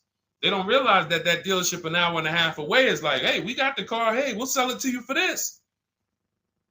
But they never expected you to find them because most people don't find them. So that is the Cars from Home system. It's very simple, 7-step process. I'll walk you through it. And in my digital book, you'll have all your questions answered because it's a step-by-step process. You literally just do one step, check it off. Next step, check it off. Next step, check it off. By the time you get to step 7, you're setting up your delivery of your car or you're going to pick it up. All right. But it's normally $97. Part of my welcome offer, 30 minutes only. You can go grab a copy for $24, 75% off, and you will have it in your inbox. Make sure as soon as you get your book, you screenshot the thank you page, has my support team's email on there, just in case the book's not in there in the next 10 minutes. If you type your email wrong, make sure you check your junk and your spam folders. But go grab your copy. You'll have everything that we teach in a step-by-step manner. You'll be able to get cars in 60 minutes, 90 minutes from home, and you'll start to enjoy the car shopping process. All right. You'll be sending me your email just like Marie and Ken and Milligan, all of these people. You'll be sending me your deals. Okay. And for those of you, you have a different learning style, you can look into, you've been seeing us sharing a lot of these Facebook posts from our group. Our Cars from Home Shop with Deshone program is video checklist instead of book checklist. So if you're like, I'd rather have some, 3 to 5 minute videos that I can watch and walk me through the steps, that's our Cars from Home Shop with Deshone program. We have our private Facebook group where you got 1,600 people that have come before you. They're always answering questions. I'm in there 4 or 5 days a week. And then we do 2 coaching calls a month, first and third Wednesday. We actually got one shortly we're going to have. And, you get hands-on guidance. So that's hands-on, and some of you might like us to totally shop for you. That's going to depend on if you qualify. I would rather teach you to fish. The only reason we created Done For You is really for the wealthy people. I don't want you paying us to go shop for you. I would rather teach you to fish. But I know there are people who your time is so valuable, whether it's the money you make per hour. I could show you how to do this in 60, 90 minutes, 2 hours, but you would still say, I'd rather you guys do that. I got money to make. I'd rather be with my family. I want to be doing other stuff. Here, I pay for services that I believe in. That's why we created Cars from Home Done For You. I would much rather all of you learn to fish so that you can do this over and over and over again. Teach your kids, teach your family, teach your cousins, teach your neighbors, so that everyone knows how to do this Cars from Home shopping process. Okay? But if you're in that category, in that class where you're like, Deshone, no, I'm that person, then you book a call with our team and see if we can help you with Cars from Home Done For You. All right, so that's our stream for today. We will be back. Lady V, I talked about the updates. I think you asked that question and then you jumped off the stream. So just watch the replay and you'll see there's new videos coming to day 5. The 25 to 5 process is being updated. So just as soon as you asked that, we talked about that for maybe about 5 minutes on here. I guess you jumped off. But yes, we'll be back tomorrow, Thursday, noon Eastern time. Meet us here with your questions. and we look forward to it. We'll be rebroadcasting this for those who didn't catch the whole show. We'll be replaying this throughout the rest of the day, and I'll see y'all tomorrow. Thank you. Thanks, D.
All right, welcome to Car Shopping Mistakes Live. This is our Monday, May 12th episode. We are live Monday through Thursday from 12 to about 1:30. My name is Deshone. I'm known as Deshone the Auto Advisor. And what I do is make sure that people like you never overpay for cars. That's what we've been doing for the last 4 years online. And I spent over 14 years in the auto industry. Worked for General Motors for 5 years, Mercedes-Benz for 5 years, had my own new car brokerage. And now I focus on making sure you have the strategies you need from the inside. So what you're going to see is my perspective is very different, being inside dealers for 14 years. And so you can feel free to start typing your questions. Again, we are live every Monday through Thursday. You can mark your calendar so you don't miss a show at 12 noon Eastern time. And no question is off limits. There's really nothing that I think is going to catch me off guard. So, feel free to start throwing your questions out. First of all, who's shopping for a car? If you're shopping now, or you will be shopping in the next 6 months, type me in the comments. Who's shopping or will be shopping in the next 6 months? Because what you're going to see is you don't want to wait. A big part of what I teach is making sure you're positioned to get great deals, which is not waiting until it's an emergency. Now, sometimes you have an emergency, your car is totaled, your car was stolen, you have less than 30 days with your rental car and you have to get a car. That's different. But we don't want to go into a $30,000, $50,000, $100,000 transaction waiting to the last minute. So who's shopping for a car? Let us know in the chat. Let me know. Hey, yours truly. Great to see you. Great to see you on YouTube. We are live on 4 platforms: YouTube, Instagram, Facebook, and TikTok. So I have my man Dolan, the best moderator in the world, bringing your questions in. So no matter what platform you're on, you can start typing your questions. Now, this whole stream is going to be sponsored by my new digital book. It's called Cars from Home. 7 steps to saving time, money, and avoiding dealerships. It's already 5-star rated. If you look on goodreads.com, thank you to everyone who has reviewed the book. You've sent me your stories. You sent me your testimonials. You sent me your deals. Continue to do that. I love getting those emails.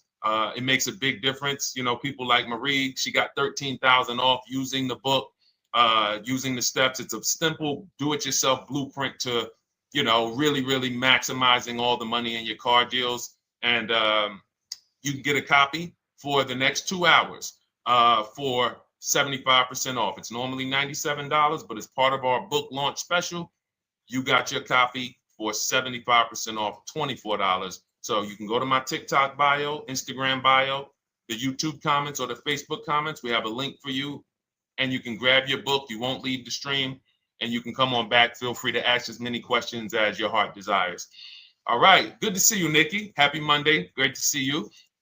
All right. So, okay, Dolan, let's start bringing in the first question. I want to check in on Instagram. And yours truly on YouTube asked, Which fees can be negotiated on an offer for a used car? Great question. There's only 3 legitimate fees on every car when you're purchasing it pre-owned. Doc fee.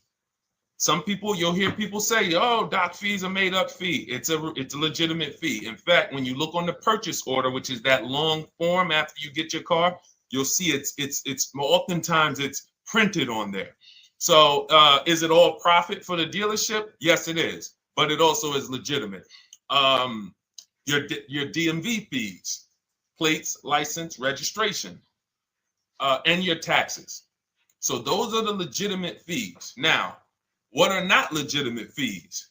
Anything that's not those 3. The prep fee, the marketing fee, the service plan, internet fee. All of these things are absolutely made up. Absolutely made up. Now, what you're seeing now is you'll see, and this is why you never want to go into the dealership looking for a car that you didn't see online first. Online is where we create the competition. Once you're there, we've lost our leverage. That's why everything we teach is called cars from home. 99% of your transaction can and should be done from home, where you can see that fine print, where you can actually, you can see the dealers who don't have the fake fees before you get out there and waste your time with the ones who do. So you'll see all types of made up fees. Now, what is also being made up, let's go a little deeper on this, is the people,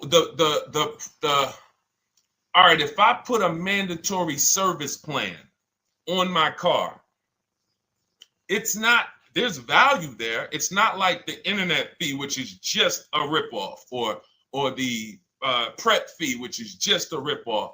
There's a service plan built in. Okay, then we have to determine if there's value there for us. There's a key replacement built in. But here's how I would like you to think, yours truly, and anyone who's in a similar situation. You'll be shocked. Anyone who'll be shopping for a used car, type the letter U. I want to drop a couple things for you to keep in mind and lock in. If you're going to be shopping for a pre-owned car, type the letter U. So yours truly, when we're looking at cars, what we want to do is we want to see, oh, sorry, hold on. I'm just, oh, thank you to everyone who shared this broadcast with a friend. I appreciate it. If everyone shares with one friend, we'll change the auto industry in less than a year. So you want to look at, as you're looking online, you want to be able to see the low side of the market for the car you're shopping for. So let me give you an example. Let's say you're shopping for once you have your budget, you want to try to get as new of a car as possible. If you don't see cars in that budget, go 1 year back. I always like to do 100 miles. You don't want to just do this neighborhood shopping, because here's again, as someone who's been in dealerships or who was in dealerships for 14 years, I can never be in dealerships now. No dealership I wouldn't want to work in a dealership, but there's no person who could tell you guys the unfiltered truth and be in a dealership. They're going to get fired. So, but here's what you'll see.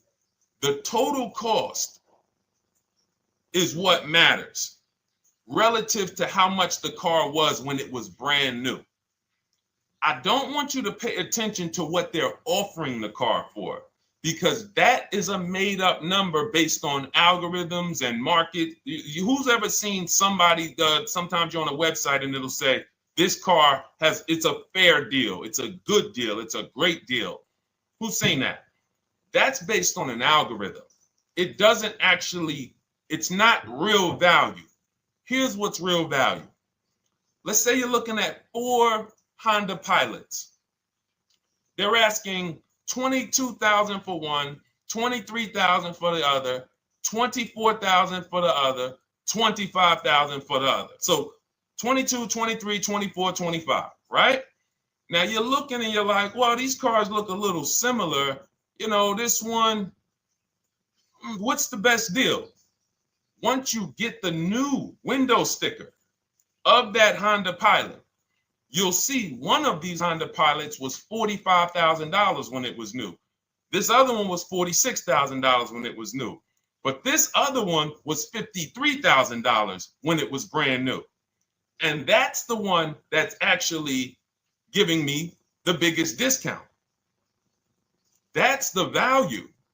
Without knowing the original price of that car, we can't determine what value we're getting in the price they're offering us. And when we don't do this, we make this mistake. We end up doing what some people did during the pandemic. They paid the same price for pre-owned cars as they were when they were new. Everyone didn't do that, but a lot of people did because they thought this was my only option. There were people who paid $27,000 for a Toyota Camry that was brand new, $28,000. This is how we prevent that. When we call that in Cars from Home, in my book, the true value discount. And this is how I bought my Infiniti truck. I was literally looking at 4 of them. They all had similar prices from 30 to 31.8. And literally the one of them was 46, one of them was 48, one of them was 52, and one of them was 55. So when you do that math, and I have a calculator in my book that does it for you, but it's simple. You just put the MSRP in and you create and you divide the asking price into the MSRP. And you'll see, oh, wow, this deal is giving me 42% off. This deal is giving me 30% off. So you see how simple it is now to shop when you look at it, when you're looking at it that way. Oh, this deal is giving me 30% off the original price. This deal is giving me 44% off the original price. Then you weigh those things out. Now, how? I know what some of you are thinking, Deshone, how do we get the original window sticker? You get the original window sticker. Some brands have it on the Carfax. They have a deal with Carfax. And then sometimes you can Google Maroney label. You're looking for this. I'll show a picture of Maroney label. That's a window sticker. This is what you're looking for. Maroney label. And you can do window sticker, new window sticker. There is a service out there that gets them for $5. Again, I'm not affiliated with it, but here's what you should be looking at. That $5 is like my inspection on a home. I'm only doing this for my top 3 to 5 cars. Top 3 to 5. And once I get that, boom, now, if you're not doing this, there's no way you can get great deals on used cars. It is literally impossible because all you're doing is basing it off of smoke and mirrors. So I'm here to tear back, to reveal this whole industry is smoke and mirrors. It's all about psychology, and it's not about you winning. It's about dealers making you think you won. Hold up. Wait. Wings Buff on Instagram said the audio is not working. I smell sabotage towards you. Let me know if the audio is not coming through clear. Let me know, and we'll try to adjust it. I don't know. Yes, exactly, Amanda. It's called real value. Real value. We call it the true value discount. That's what it's called.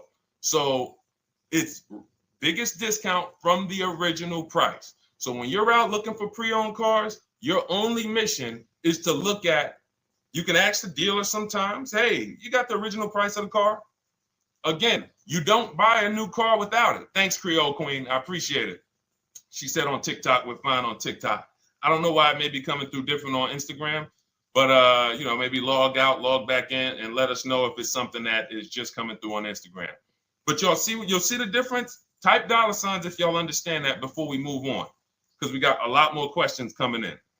But without getting the new car price of the used car, it's impossible. We can make up a price.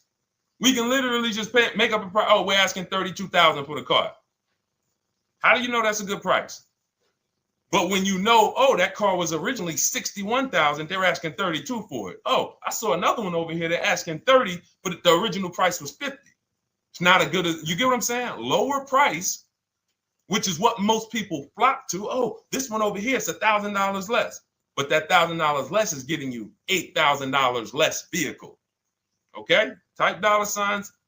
All right, yours truly said she's good. Did y'all get that? Y'all getting this? Let me know if y'all getting this. All right, thanks, Sweet Now. All right, we are live. This is our Monday, May 12th show.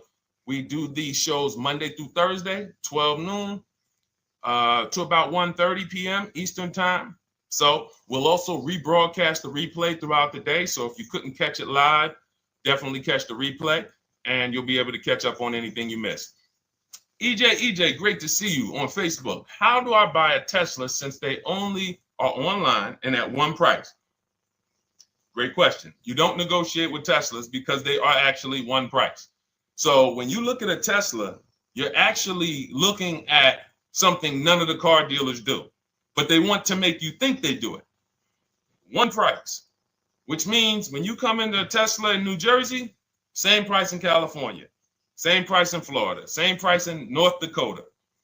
Every other brand, every single car is individually owned and operated, every car dealership. And, you know, I remember like somebody came on the show and said, oh, Nissan is overpriced. I said, no, whatever Nissan dealer you went to was overpriced. There's another one probably 10 miles away. There's another one 15 miles away. There's probably 8 more of them within 25 or 30 miles. When they can make you think, oh, we're all the same, they got you. Big mistake. Very expensive mistake. Thinking every dealer is the same. They're all different. Even the ones that are owned by the same people, most times are still in some competition with each other. But Tesla, unless you're buying a pre-owned one price, no matter where you go, no negotiation. That's what it is. No other brand is like that, though. Go ahead, Dolan. Next question. Good to see you, Nia. Good to see you, Chantel Davis. Vanessa, good to see you, Maze of Empathy. Jonas checking in on TikTok. Great to see everybody checking in. Yes, exactly. Now, I'm actually pulling up something from my first book. It was called 52 Car Buying Questions Smart People Don't Ask That Cost Them Thousands. One of the questions was, you know, how, when, and why should you visit a car dealership? How, when, why? There's only 3 reasons to be in a car dealership. 3 reasons. That's it. You're there to pick up your car because they don't deliver. You're there to test drive a car, or you are there to have your car that you're selling them appraised. That's it. You're meeting with the used car manager to have a car appraised. That's it. Everything else we do at home if you want to get the same results that the people are getting who are getting. Look, this is Christopher. Thanks so much for these resources. Read your entire book last night. I've already been underway trying to put my deal together. What a great book. I have my quotes together, and now I'm ready to take the next step with the calculator. Now, what he's talking about, notice he said I have my quotes, plural, because we teach something called the 25 to 5 strategy. You're connecting with 25 dealers. This is for new cars and leases. Different process for used cars. You're connecting with 25 dealers online. I'd show you how to do that in 20 minutes. This is not car buying school. We're getting these cars and these deals in literally less time than it takes you to visit one dealership and buy a car. You'll be there for 8-9 hours. We'll put in a couple hours over a couple days. And I'm getting them. Eventually, you'll be able to be as quick as me. I get cars in 60 minutes. Does not matter what I want. 60 minutes. If I'm following up on a deal a couple of months, maybe 90 minutes is going to take me. You'll get there eventually, but in the beginning, take you a couple hours from home. Because what you're doing is you're creating a competition. You're using the internet to create a competition. So we get 5 offers on every car. We will not buy a car without 5 offers, because the only way that you're going to see the 80%, we call them the 80%. That's 80% of dealers that are overpriced. The only way you're going to see that is to get 5 offers. It's going to blow your mind. That's when the veil is lifted. The first time now, if you want to do it your way, you want to call around, get the offers, call around, ask for it, try to not, fine, do it that way. As long as you talk to enough dealers to get 5 offers, because then you're going to see, whoa, they've been playing me. How is it that I'm shopping for the same car? I called and got the same. I called on this Hyundai Sonata. One dealer's telling me it's $480 a month. One dealer's telling me it's $450 a month. One dealer's telling me it's $420. One dealer's telling me it's $375. Another dealer's telling me it's $340. That's when you know you did it right. So and here's how you know you've done it right. If you don't see a $3,000 to $5,000 spread from your best offer, which we call the 20% dealers, to the worst offer, you didn't shop correctly. We have people all around the country. We've been helping people since 2021. In fact, during the pandemic, we had people really killing it because they were selling their cars for $7,000, $12,000 more, putting that equity in their bank, doing leases, no money down. So it was a phenomenal time for people who had cars to replace and were making dealers bid to get their new cars. So doesn't matter the market. But until you actually do it, it's harder for you to believe it. You get what I'm saying? It's harder for you to believe, wait, you mean 8 out of 10 dealers are overpriced? 8 out of 10. That's why you must get 5 offers for you to see, wow. My highest offer is $200 a month more, and that's my local dealer. That's the dealer that's 20 minutes away, because oftentimes some of your closest dealers, when they see your zip code, they'll be like, oh, this person is not going to shop us. Let's give them this offer. It's that dealer that's 45 minutes away, an hour away, when they get your notification on their website and they're like, whoa, okay, this is a person in our competitor's market. Let's take this deal from our competitor. It's going to blow your mind. And then it'll be changed. Right now, you're just being exposed to the information. And the same thing on used cars. The best value used cars are $3,000 to $5,000 less than the highest price used cars. It's just what it is, because 80% of dealers are going to, even when they say it's their best deal, who's had a dealer say that to them? That's our best deal. That's the best deal we can do. Listen, that's the best deal we can do. Who's had that? Raise your hand. Who's in their car buying purchase, in their shopping, has heard a dealer at any time say, hey, that's it. That's the best deal we got, right? They're not lying. They're just not going to do, they'd rather you leave and they'll sell the car to someone else. Because they're like, we're not going lower than this. But here's the thing, their competition will. That's their best offer. It's not their competition's best offer. So it's very important to understand that. Okay? All right, let's go, Dolan. Let's keep it going. Next question. Oh, good day. I'm glad you got the book, EJ. Use it. Win. Send me your success stories. Continue to just follow it step by step. Ask yourself, what step am I on? It's like a checklist. Boom, that step's done. Go to the next one. Boom, check. Go to the next one. Hey, I'm looking for a car right now. I have 7 to 10 grand. Which way should I go? Well, I mean, if that's your budget, you probably can look for, and this is not what I teach, but I do have we call this a smart car. It's not that type of smart car. The little one stands for saving money at the right time. And if I got 7 to 10, what I'm looking for, I'm on Facebook. I'm looking for something. See, and this depends on what you need. See, needs, you pay for 5 things in a car. You pay for 5 things. Remember this. Size. So anyone who's like, oh man, I need to save money. here's what and let me actually tell you why I want you to know this. When I was in Mercedes-Benz, right? We had people come in. I remember a woman came in. She's like, okay, I got kids. I need the one with the 3 rows.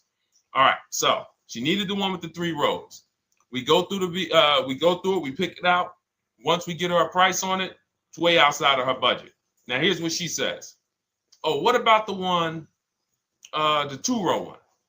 Now, my question to her, because I'm an advisor, even when I was a car salesperson, I was still, and my brand was Mr. Mercedes. So the people who are in New Jersey, I created the Mr. Mercedes brand. And I said, didn't you tell me you had kids and you needed the 3rd row? She said, oh, yeah. So I said, why are we even discussing a 2-row vehicle then? She's like, yeah, no, you're right. I'm like, this is just not the vehicle for you. And that's okay. But the worst thing you can do is to go smaller than you need on a vehicle. Because now you're not going to like the vehicle in literally, the vehicle's not functional for you. So size is very important. That's why I created something called the smart sacrifices. When the budget starts to get tight, you have to know, what can I take out? So size, amenities. Amenities is, do I need the leather? Do I need the navigation? Do I need the sunroof? Do I need the big sunroof? Do I need the wheels, the fancy wheels? These are amenities. You got power. You pay for power. Do I need the engine? Do I need the bigger engine? Can I go with the standard engine? And then here's where the money starts to really go high. Class. So you look at Chevrolet, Honda, Toyota. Okay, that's class. You go to the next class, you're looking at, let's go Infiniti, Acura, Lincoln, Genesis. These are the next class, which means you can have a vehicle, same size, same amenities. It's 10,000, 15,000 more, different class. Then we go, and of course you have Mercedes, BMW, Jaguars, somewhere in between, Lexus. These are going up in class. So, and then the last thing you pay for, which is really expensive, is exclusivity. So when you have a vehicle, oh, no one else has this vehicle, you're going to pay for that. You can have a super small vehicle. It doesn't have a lot of features, but no one has it. It's a ton of money. So as you're looking at your car with a $7,000 to $10,000 budget, you got to ask yourself, what can I take out? And I say, don't let it be size. Go with the smallest vehicle that will suit your needs, and then get the lowest number of amenities that'll suit your needs, the lowest amount of power, and then you look for the most recent vehicle. And I would look for something, let's just say, for example, someone's looking at a Mazda 3. It's a $25,000 vehicle, brand new. I don't need the leather. I don't need the fancy stuff. I don't need a big bunch of power. I could probably find one for 10 grand that's not too old, maybe about 5-6 years old, if I'm looking correctly. But you have to know what you can live without, because if you go and do what most people do, most people are not going to listen to what I'm saying. They're going to go out and they're going to buy a big SUV with leather and all the features, and then they're going to get a 9-year-old one with no warranty because there's just no discipline there. See, the things I'm talking about, the disciplined people, the people who are financially astute, who's like, Deshone, I never knew that car buying was this serious. How, like, I'm overspending by $5 grand every car, a minimum. There's no way that you're not. So these things weren't taught to you. None of us were taught how to buy a car. We were literally indoctrinated into, this is how you get cars, ladies and gentlemen. And who indoctrinated us into that? The auto industry. The auto industry. No one told us, oh, create competition, shop for cars like you shop for other things online. There is an internet, no one taught us that. So you have to say to yourself, all right, boom, I got to unlearn so that I can relearn the new way to make sure every time I get a car that I love and I get the most for my money, which is not what most people are doing out here. There's blood in these streets. You hear people, oh, there's no cars, there's no deals. They're walking in the dealer saying this stuff. Like you're going into a person who wants to sell you something and giving them all the strategy, all the ammunition to sell you, raise the price. Hey, man, I've been looking for this car. Not many people has it. Cha-ching. Thank you for telling me that. Oh man, yeah, the tariffs are coming too, right? I hear the tariffs are coming, so things are getting more expensive, right? Yep, absolutely. Yes, they are, Mr. Customer. Thanks for saying all of this stuff. That's how most people buy cars. That's why the auto industry is just printing money on the public. So you gotta change your behavior, and that's what we do here. And it's easy and it's fun. You look at the people. Look, and we'll take some more questions because I see we got one that just came from Nurse Gregory. I got you on TikTok. So this is our Monday, May 12th live show. So we are live. You can feel free to type your question. We rebroadcast this show throughout the day, but we are live every Monday through Thursday at 12. So, but look, when you look at the confidence from Brian, look, just finalized my deal. First ever lease using your system. 2025 Honda HR-V Sport, $30,000 MSRP, $395 a month, 1.2 ratio. That means he understands how to value leases when he's putting his ratio. 12,000 miles, 36,000 miles, 36 months, no money down. Initial quote was 434. Then he used our calculator, and the counter offer came down to 394. Listen to the confidence. Look, I bought your book. Use your system, just closed my deal, have positive results to report. A caveat is I wanted a newly released 2026 Genesis, not even out yet, GV70. And there are no incentives. I could have gotten incentives on the 2025. However, I wanted the 2026, was willing to pay. I reached out to 20 dealers. We show you how to reach out to 25, but on a Genesis, may not have been as many dealers because it's more of a luxury brand. They haven't built as many dealers for Genesis yet. He says he received 9 offers. Look, that's how we know when you're doing it right. 5 offers, 9 offers, 7 offers. How many offers do you get? Thanks, y'all, for running those likes up on TikTok. Could y'all just keep double tapping the screen every time you hear something you like? You're going to see those likes continue to run up. See, this is it. I'm happy with this. Look, he gets an $815 a month payment on a $58,000 vehicle, 1.4. Now, again, 1.4 is incredible value when you add up those payments relative to the MSRP and taxes. Our goal with leases is to be under 1.5%. Now, I know for a fact he could have gotten about 1.2 on a 2025 Genesis because I just saw a person who's using our system get that. Phenomenal deal. But he wanted that 2026. So he gets his bids. And again, until you see the other offers that are 150, if every single time you get a car, you're not seeing $3,000 to $5,000 minimum from the car you get to the other offers that were offered to you, then you weren't shopping correctly. And again, if you want to do it yourself, you want to call around to get quotes, feel free to do that. We do this all online without talking. Who doesn't like to talk to dealers? Type me in the chat. You don't like to talk to dealers.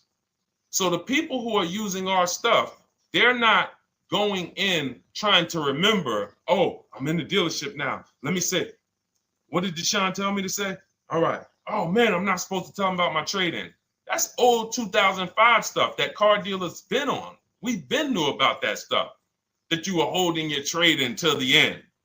That's why we're going to ask you questions that you're not really ready for. Hey, Paul. Hey, good to see you, Paul. Thanks for jumping in, coming in today. The car you drove up in, whose car is that? That's what you've been driving for a couple of years? Yeah, okay, yeah, that's yours. Okay, perfect. So we are already trained to ask you questions that we're going to get the information. So the only way, I'm not training you to go in and do battle and negotiate with someone who negotiates 3 times a day, 5 days a week. When you step back, start making dealers negotiate with themselves. That's what bidding is. You're going to see, whoa, it's easier to save money from home than it ever was going in a dealership. All right. Good to see you, Jamel, on YouTube checking in. Good to see you, Paul, on Facebook checking in. We are live on Facebook, Instagram, YouTube, and TikTok. And for those who, hold on, let me see. Do I got any sharers? Who shared the broadcast? Raise your hand so far. Raise your hand so far if you shared the broadcast with a friend or if you hit the share button. Nurse Gregory? All right, Nurse Gregory, send me a DM. You got a free copy of my book. Let's see. That's it. I don't think we have any. No, if you share now, it's too late. So I wanted let me see. Because Nurse Gregory, you have been on the show for a little minute. See, I do that stuff every now and then. See, I do that stuff every now and then. That's why when I ask you guys, like, to help me get this message out so we can help more people, you never know when I'm going to just say, you know what? You got a free copy of the book. So, you know, I ask you guys to continue to share this broadcast so that we can help more people. Like, this is not about, like, because follow me, until most of the country is actually shopping from home, it makes our job shopping from home a little bit harder, because literally dealers know on a weekend, they come to us on Friday, hey, how many appointments we got? We got 200. 200 over the weekend. So they expect you guys to walk in. So until that goes from 200 to 100, and they're like, whoa, what's going on here? Whoa, people are not really walking in anymore. We're getting half the appointments. Oh, wait, what's going on? We only have 50 appointments. Memorial Day weekend, we got 100. We're normally at 300 appointments over a Memorial Day weekend. So until we start doing this collectively, it's hurting. It makes all of our jobs a little bit harder. So that's why I appreciate the people who share the broadcast. Yep, send me a DM. Okay, so let's go. We got more questions coming in, so pull them up, Dolan. Let's go. And this whole stream is sponsored by my new digital book. It's called Cars from Home: 7 Steps to Saving Time, Money, and Avoiding Dealerships. It's already 5-star rated. And, you know, I'm reading a couple of the testimonials. Thank you to the people on Goodreads who reviewed that book. Thank you so much. And it's normally $97, but as part of our welcome offer, you can get yours for $24. That's 75% off. You can go to my TikTok bio. It's only for 2 hours. So once that 2-hour timer goes to zero, price does go back up to $97. So head to my TikTok bio, the Instagram bio, YouTube comments, or the Facebook comments. Grab yours for $24. Save you 75%, and just use it. It's a step-by-step blueprint checklist to dominating the car market. Okay? And someone remind me to talk about the 3 pillars of great car deals before I end the show. Please, the 3 pillars of great car deals. We got about another 45 minutes, but remind me before we end the show. If you don't operate with the 3 pillars, there's no way you can get a great car deal. And I know this sounds like bad news, but I can't get you the good news. I'm like a financial doctor. And we have financial cancer when it comes to cars. So it's not a pleasant thing, but we can get you to the other side. You're losing a ton of money. You're losing equity. You don't even know you can sell cars without the title that you haven't paid off yet. You don't know you can sell leases. All of this stuff is costing you thousands and thousands of dollars. But we can get you to the other side. Third, so nowadays, it's always better to just buy new, especially if you plan on keeping the car long term. No, absolutely not. If I'm keeping the car long term, there's something. So step 1 in our book is called the 8-year rule. It's the 8-year rule. Who's always wanted to know what's better, buying or leasing? Type me if you've always been like, Deshone, I hear about buying, I hear about leasing. When is it better? When is it better to buy? When is it better to lease? Who's had that question? We have an anchor called the 8-year rule, which answers the question. The next car you're buying, how many years are you planning to keep it? Type it in the chat. We had a bunch of people that said they'll be shopping. The next car you're going to be purchasing, how many years do you plan to keep it? Okay, Nurse Gregory, I see 5. Okay, let's get some more answers.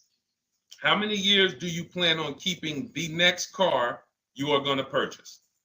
2 to 3 years, Jamel Singletary. Perfect. Good to see you, Jamel. Rain King Leo on Instagram, 2 to 4 years. Perfect. Okay.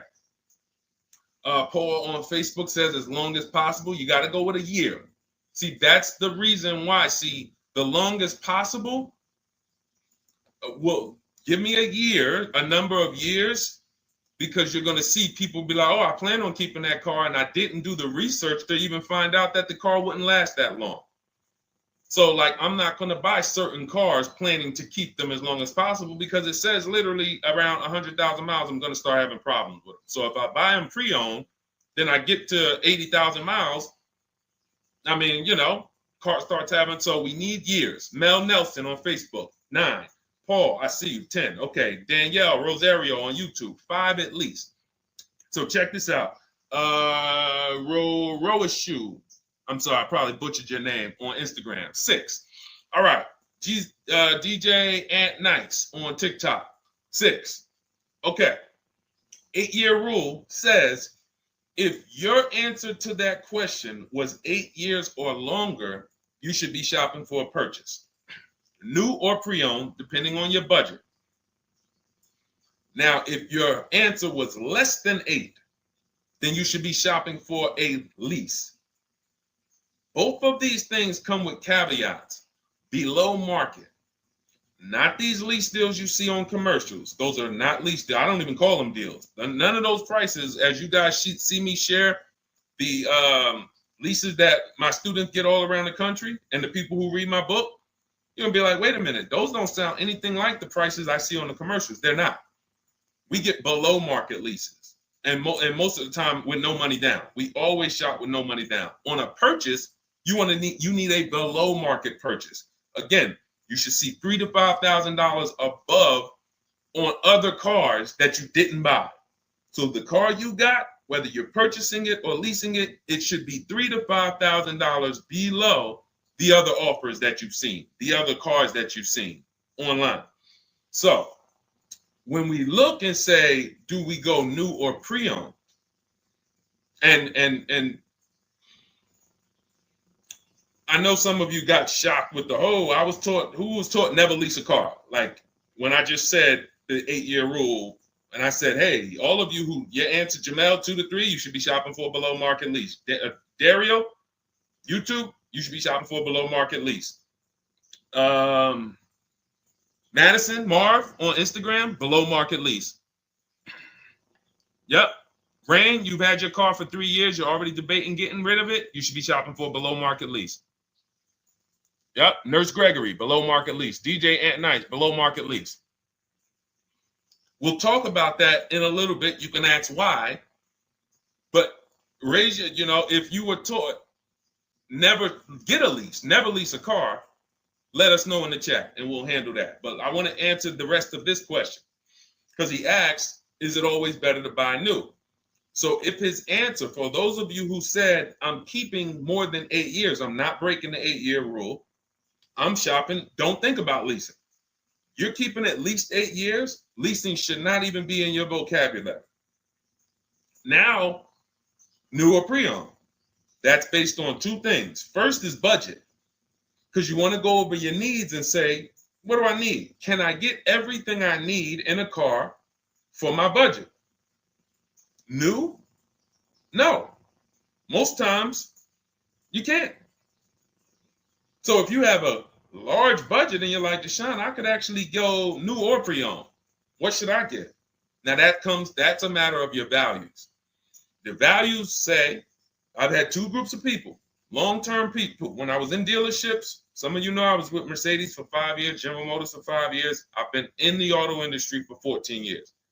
People would say, Deshone, man, I only get a new car. I'm like, yeah, I only get a new car every 10 years.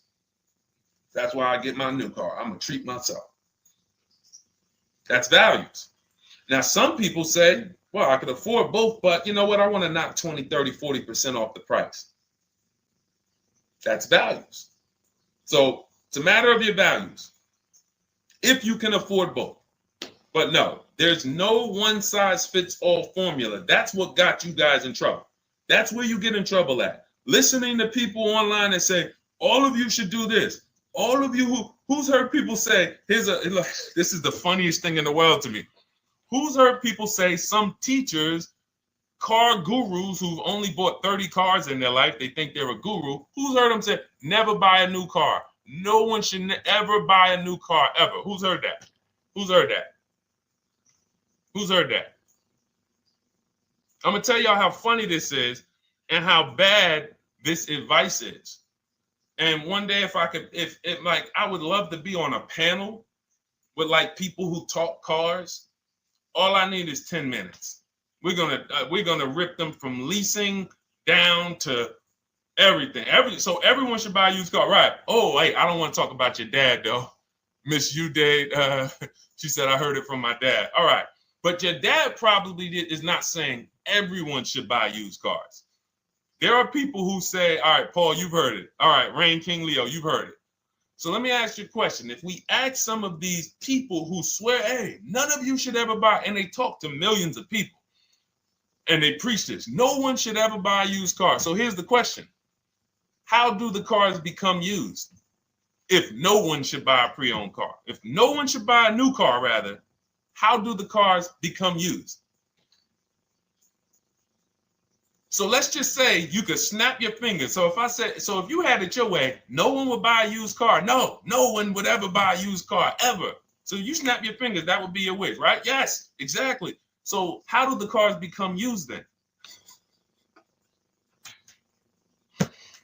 So if something that you're suggesting could not get 100% market penetration, it's not a good idea. It's not realistic. There are people who should be leasing new cars below market. When you lease a car, you get a brand new car that year, 2025, all the latest and greatest. You're the first driver, unless you get a demo, which has maybe, it's a couple months old, within a couple thousand miles. But other than that, it's a new car. That's what you're leasing. Got to get multiple offers or they're going to overcharge you. You'll go in, you try to go in and, hey, work me up a lease deal. You'll be like, whoa. This doesn't sound like what Deshone said those leases, but that's gotta say, because we don't go into dealerships to get lease prices. We stay at home and get multiple prices from home. You're walking into an 80% dealer. But yes, that's the difference. So the 8-year rule is to be your anchor for when I should actually be buying or leasing.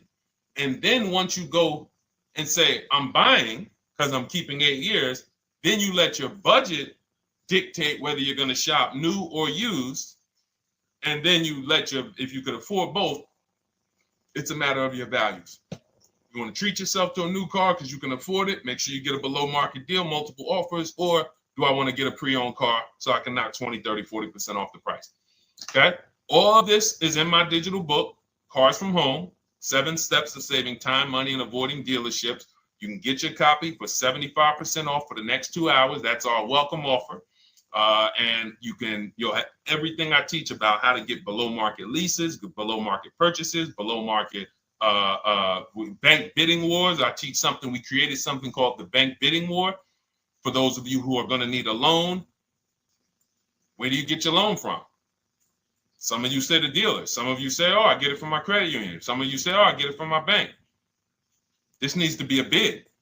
Because whenever you're doing it like that, you don't know. How do you know for sure that that was the best interest rate you could have got? 2 points on a loan could be $2,000. 2 points. So if somebody said, oh, I'm paying 6.9, but you could have got 4.9, literally thousands of dollars. So, and again, that goes into the 3 pillars of great car deals. We haven't discussed that yet. We'll do that before the end of the show. All right, let's go. More. Oh, by the way, for those of you who I didn't finish the sentence, you want your copy at 75% off instead of the $97, which is the normal price. You get it for $24. Head to my TikTok bio. There's a link there. Click it, and then head to my Instagram bio. There's a link there, and then we have a comment in the Facebook and YouTube comments for you to grab your copy for 75% off. Once it's 2 hours expires, goes back up to $97, and it's still worth every penny because, as you can see, Marie used it and she saved $13,000. So what's her return on the investment of $24? Just wanted to reach out, say thank you. Using your guide, which is the book, I saved over $13,000 off MSRP, got my payment to be hundreds lower per month and maintenance included, no money down. Just wanted to say thank you. Keep sending me these emails, y'all. I love bringing these emails onto the show. Like our world, that what we do with these cars it's a whole different world. Like that's a great show, but it's also our life. Like different, it's a different world. We operate in a different world. I got a lot of books on my shelf here. I cannot tell you books that actually give me ROI like Cars from Home. Like she bought a $24 book, even she might have got it for $97. And she saved $13,000 on one transaction. What about her? What about her significant other if she has one? What about her children? What about her family and her household? What about when her mom or dad needs a car? It's endless ROI for one investment. Okay. So shout out to everybody that got their copy. Please keep sending me your emails. I love getting them. Let's go, Dolan. Next question. Awesome, DJ and Nice. You're gonna love it. Like, let me just say this one thing. Keep Dario's Dario from YouTube. Keep his question up. But I want to say this to you, DJ and Nice. My niece, she's 20. Some of you heard me talk about her on earlier streams. She told me, listen, Uncle, when she asked me, what should I do? I said, I knew she's not keeping the car 8 years. I asked her because there are some young people who just are not into cars. Like they will literally drive one car long term. But typically in your 20s, things are changing, jobs are changing, families changing. You know, your needs for the car may change. So I'm like, listen, 8-year rules. You should be shopping for a lease. You're going to save way more money. Most people go out there and they'll tell you, go buy a used car, and they'll put you in a used car, $300-400, $15,000 is only, that's $300 a month. They'll go and put you in a, $400 payment, $20,000 used car, $18,000 used car. You barely got a warranty. Maybe you got no warranty. So in a year, 2 years, you better have a tow truck on speed dial, just so, you never know. You get what I'm saying? Not saying it's a bad car. Used cars, 5-year-old, 6-year-old, no warranty. You better have roadside assistance. So I said, let's do this. Pick a new car, go drive one, pick one under $30,000. Because she said, I would like my payment to be like, under $350. I'm like, all right. She's got her credit to where it needs to be. This is why we should have our young people with their first credit card early, or as a what's the term? It's slipping my mind. When we add our young our people to our account as parents, authorized user.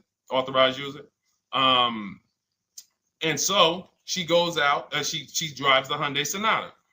I said, okay, perfect. She said, I like the car. We get her offers. We started getting offers for her Thursday. By Saturday morning, her best offer was $338. We sent out counter offers because I have a counter offer calculator in my book. So when we get the offers, this stuff takes you minutes.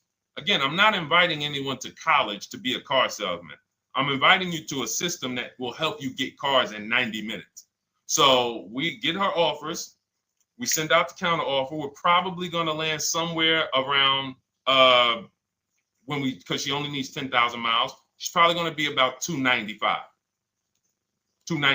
Brand new car, 2025, $26,000 car. And so compare that. You get what I'm saying? So when you say DJ, and that was my experience. When I worked for General Motors, I went and leased my Pontiac. My boss is the one who showed me how to do it. I didn't even understand leasing. I was 22. He said, listen, even though I was selling leases, I was just a number. Most car salesmen are this. Y'all, this sound familiar? All right. That's what you want, sir? You like the car? Is this the color? Okay. Let me go get the numbers from my manager. You get what I'm saying? They don't understand the numbers. And that's how I was at 22. I didn't understand the numbers until I got hired at Ray Katina. And Ray Katina, all his salespeople are finance managers too. So that's where I learned the numbers. But before that, I didn't know how this thing worked. But anyway, I'm leasing my first car, $256 a month, Pontiac G6. Brand new car. My other friends out here, they driving other cars, $400, $500 payments. Used cars. So you're gonna love it. Like the money is just, it stays in your bank account, which is our goal. All right, Dario, let's get to you, my man. I'm about to finance my first car at 23 years old with a 769 credit score. Wow. I guess I should have read that question before I just went off on that whole story about my niece and everything. Wait, let's look at Dario's answer to the 8-year rule. Dario, did you answer the question? Dario, how many years are you going to keep this? 5 at least. This is the part. This is the part. This is the part where I don't know what to do. You get what I'm saying? Help me out here. Y'all get what I'm saying? Like there are times where I literally don't know what to do with this. Everybody, we talked about the 8-year rule, right? We went deep on the 8-year rule. I asked everybody I said, how many years are you keeping your next car? Everybody tapped in 10, 8, 9, 7, 5, 3, 2. I said, okay. Step 1 is the leasing versus buying question. What's going to save me more money? If you are not keeping your car 8 years, you are absolutely overspending by not getting a below market lease. Then, which I didn't even count on, DJ Ant Nice comes and says, hey, man, you talked me into getting this lease because I want to save the most money possible, and I'm not keeping the car 8 years. Then I walk you through a scenario where my niece, her first car, she's 20. She's about to lease a brand new Hyundai Sonata, and her payment's going to be $295 a month. Add that up, $295 a month for 3 years, $295 a month times 36 is $10,620. That is her payments over 3 years. $10,620 over 3 years. Which means if we look at the $26,000 car she's getting, and then we look at the taxes and fees on that $20,000 car, we're probably going to be somewhere around $28,000. Oh, I'm sorry. I'm wrong, y'all. I just pulled up the MSRPs on that car she's getting. It's $28,500.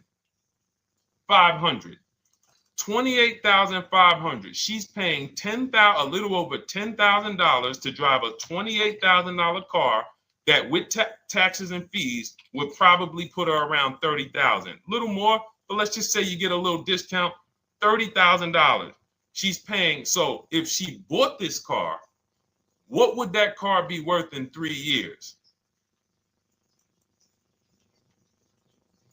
What would that car, if she bought a $28,000 car, $28,000? Throw some numbers out there so we can really try to help Dario and the people who just, all right, may need us to go deeper on this. You might need me to go deeper on this. You might be like Dario, like, okay, Sean, I didn't grasp it. Let's go deeper on this. What would the car that she's getting, my niece is about to get for $28,000, $295 a month, what would that car be worth after 3 years? $28,000 car.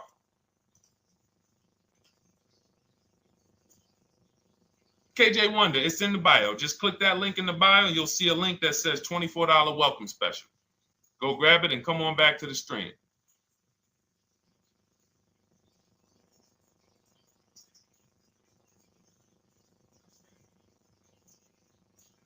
Anybody want to tap in?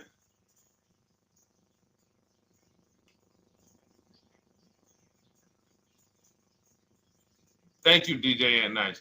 I don't think that's right. So a $28,000 car after 3 years is worth 23? No. That's not after 3 years. That's probably like 1 year. After 1 year, it'll probably be worth 23. 15K depending on the brand. Paul, I think you're gonna lose more than. I don't know one car that sometimes like I don't know one car that depreciates $8,000 in 3 years. So, I'm a conservative person when it comes to my numbers. That car is like, let's be real here. You don't buy a Hyundai Sonata, come back in 3 years, you paid $28,000 for it, come back in 3 years and they give you 20 for it.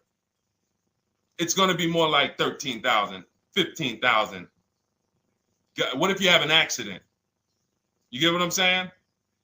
So, and unfortunately, you know what's hard about this? The only people who really understand depreciation and how much cars lose value are people who pay cash. It's very tough for you to see what you're really getting when you're a payment shopper. But as someone who never, listen, people would love to go into a dealership, get a car for $28,000, come back in 3 years and get $20,000. Come back in 3 years, get $18,000. I only lost $10,000. That doesn't happen. That's why people come back in 3 years and they're like, that's all I'm getting? So the point is, she's paying $10,000 of depreciation over a 3-year period. That's it. So in order to beat what she's about to get, or people who are getting below market leases, any people who are getting below market leases like we teach, you would have to get at least $20,000 to beat her. You would have to get at least, because she's only spending $10,000 over 3 years. And sold by foreign.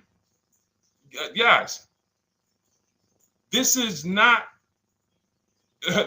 really not up for debate. And unfortunately, maybe the pandemic threw you off, because some of you, if that was like your first car you ever replaced, and you went and you got out of that car during the pandemic when every car was worth $7,000 to $12,000 more than it should have been worth.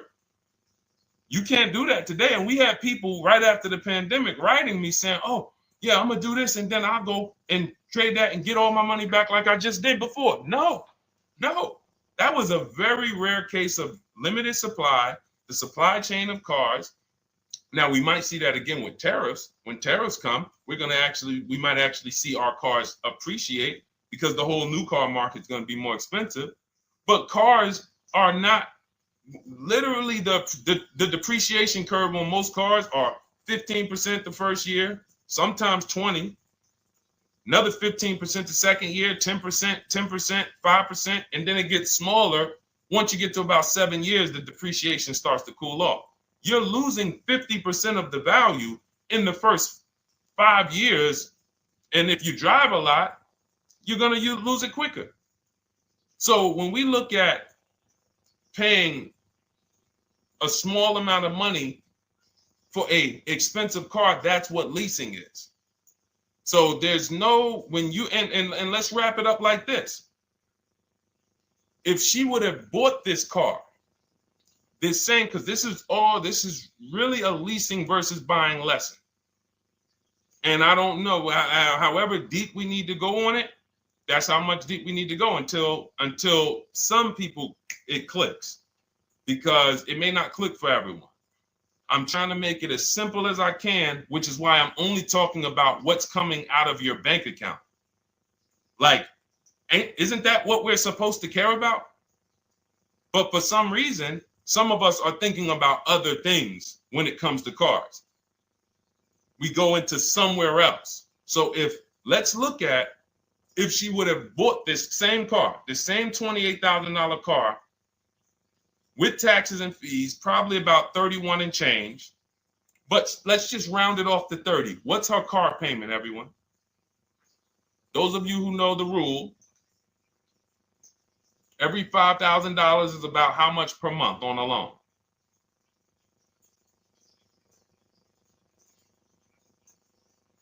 Every $5,000 is about how much on a loan?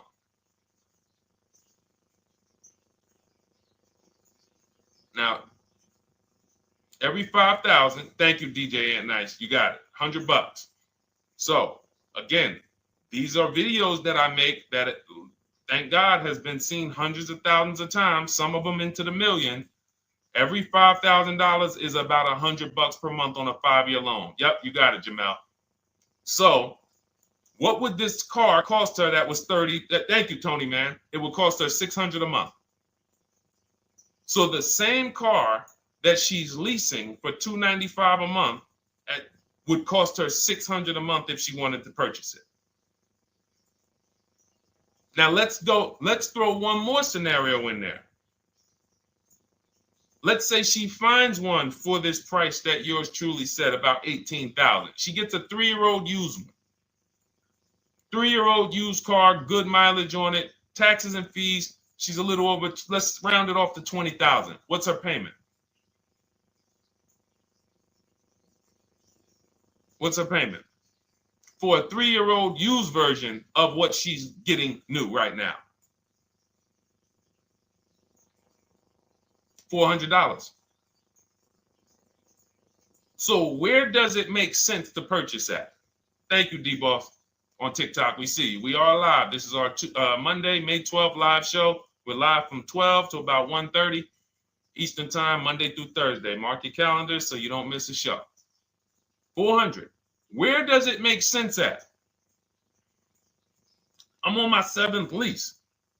Where can you tell me that it makes sense at, unless you're one of the people, like let's go back to Paul, who's keeping his next car 10 years. Let's go to, Paul on Facebook. Let's go to, who else we got? We got a bunch of people that said 8 to 10. Nope, not too many. That's why I read all of that, and I'm like, yo, all of you people should be leasing. 10 years. Wait, nope. I can't find many of you who said you were going to be keeping more than 8 years.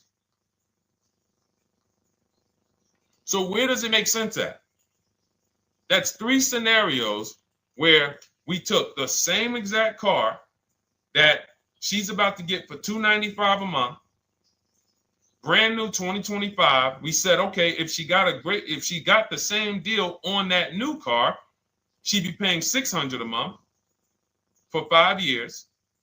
If she took it for a 6-year loan, she'd probably get her payment down to $500, but that's for 6 years. And again, she's not keeping the car that long. So when she goes to replace it, she's probably going to have negative equity in 3 years, like most people. Come back, every single car transaction you do, oh, I'm replacing it. Oh, you got negative equity. Oh, dang, how? This is how. And then we took another scenario of her buying a pre-owned one, and her payment on a 3-year-old one with 1 year left of warranty is higher than her payment on the new one. Where does it make sense? Thank you, Tony, man. It doesn't. It doesn't. Listen, depends on the interest rate and the length of the loan. We always, this is an average interest rate. So it's not going to be, your interest rate isn't moving you from from every $5,000 on a loan being $100 a month to every $5,000 on a loan being, $50 a month. No, it's not the way it works. Good interest rate, maybe every $5,000 is $90, 85 tops. It's not 50, to the point where, and this is how people get in trouble. That's why our people don't get in trouble, because they don't go in looking at a $20,000 or $30,000 car saying, oh man, I'm gonna get that to $400 a month with no money down. Yeah, you'll get it $400 a month with no money down. Your loan's going to be 96 months. So when we have these boundaries, this is how we move. We're not even talking about the bidding process. We're talking about the bidding process is how we get the dealers to give us the best prices. Right now, what we're talking about is structuring our deals. Because if you go out and you get a great deal on a purchase, but you should have leased, you got a bad deal. You got a bad deal. If you go out and you get a great deal on a purchase, let's just say she gets $5,000 off this car. So instead of 30, she purchased it, she got them to knock off $5,000. Her payment still, instead of $30,000, it's $25,500 a month. Thank you, Just Enjoy, appreciate it. It's fine. So a great deal on a purchase, when you are not keeping the car 8 years, is a bad deal. because it cannot compare to if you had gotten a below market lease. It just doesn't compare. That's why I'm showing you these numbers. I'm a math person. I was in calculus as a junior. I love math. And my goal is to try to make the math simple by just showing y'all, hey, here's 3 scenarios: new car, used car, lease. Here are the numbers: $600 a month, $400 a month for the used car, $295 a month for the lease. But we say we want to save money. We say, oh man, things are getting more expensive. Money's important. But we're still letting old mindsets make us do things that don't serve us because we were taught that, even though it makes no financial sense. So the hardest thing that I have to do is get you to unlearn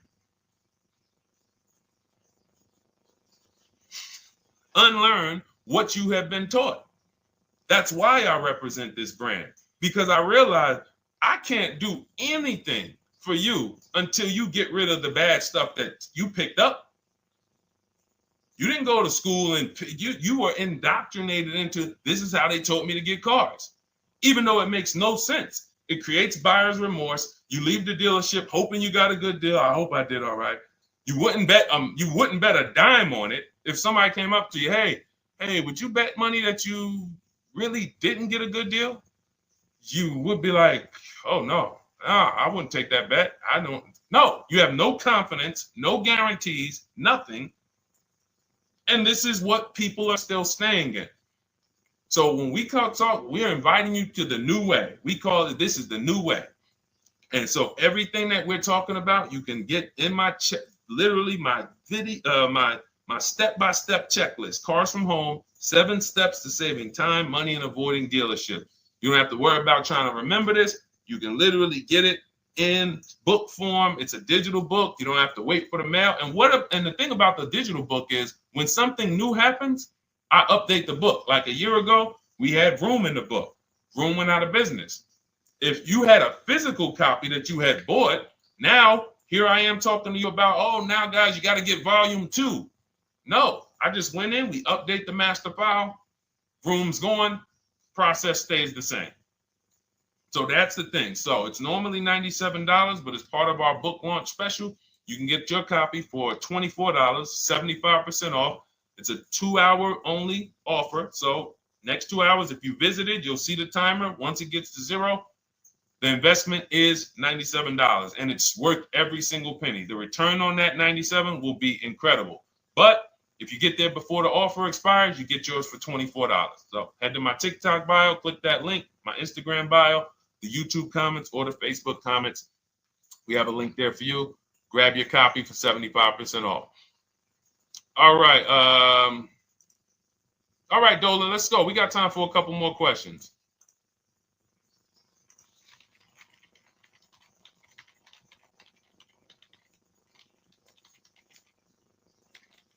Okay, I'm shopping for a 2018 to 2019 Platinum Escalade. Should I buy in town, or what do you feel about delivery charges from out of town? I would compare. So it goes back to what we started talking about on in the show when we first started. Total. This is why you need to know the original price. So when you know the original price, what you're looking at, and this is everyone who's shopping for a used car. Without knowing the original price, you're just grabbing at straws. You're buying based on made-up prices. You don't know. How do I know he's asking $65,000 for it? How do we know that's a good price? You don't. Buyer's remorse prone. Zero confidence in what you pay. But when we know the new price, oh, the original price of this one was $102,000. Original price of this one was $110,000. Original price of this one was $90,000. And when we get into more expensive cars, the losses become way more. To whom much is given, much is also required. So the losses on 80, 90,000, 200 Bentleys, Rolls Royces, the losses become multiplied dramatically.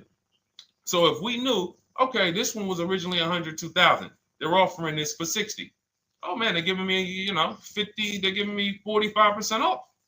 Oh man, this one right here was originally 90,000, but they're offering it to me for, 64.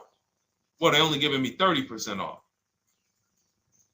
So you'll look, without knowing the original price, you're buying the wrong car, because you're not buying based on value. You're buying based on made up prices. We think this is a good price in the market, but what is the discount off the new vehicle?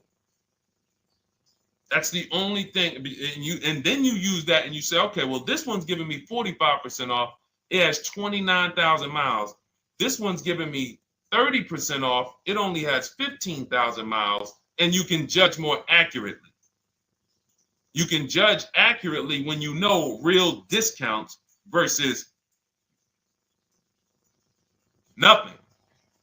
So we must know how to get the new price. I mentioned it. Some brands have a agreement with Carfax. You can get it on the Carfax. Some brands have and some brands you can go to Google and Google the window sticker or the Maroni label, and you can get it that way. And then you'll see some companies that may sell it. But again, I'm never buying a used car without knowing the original price.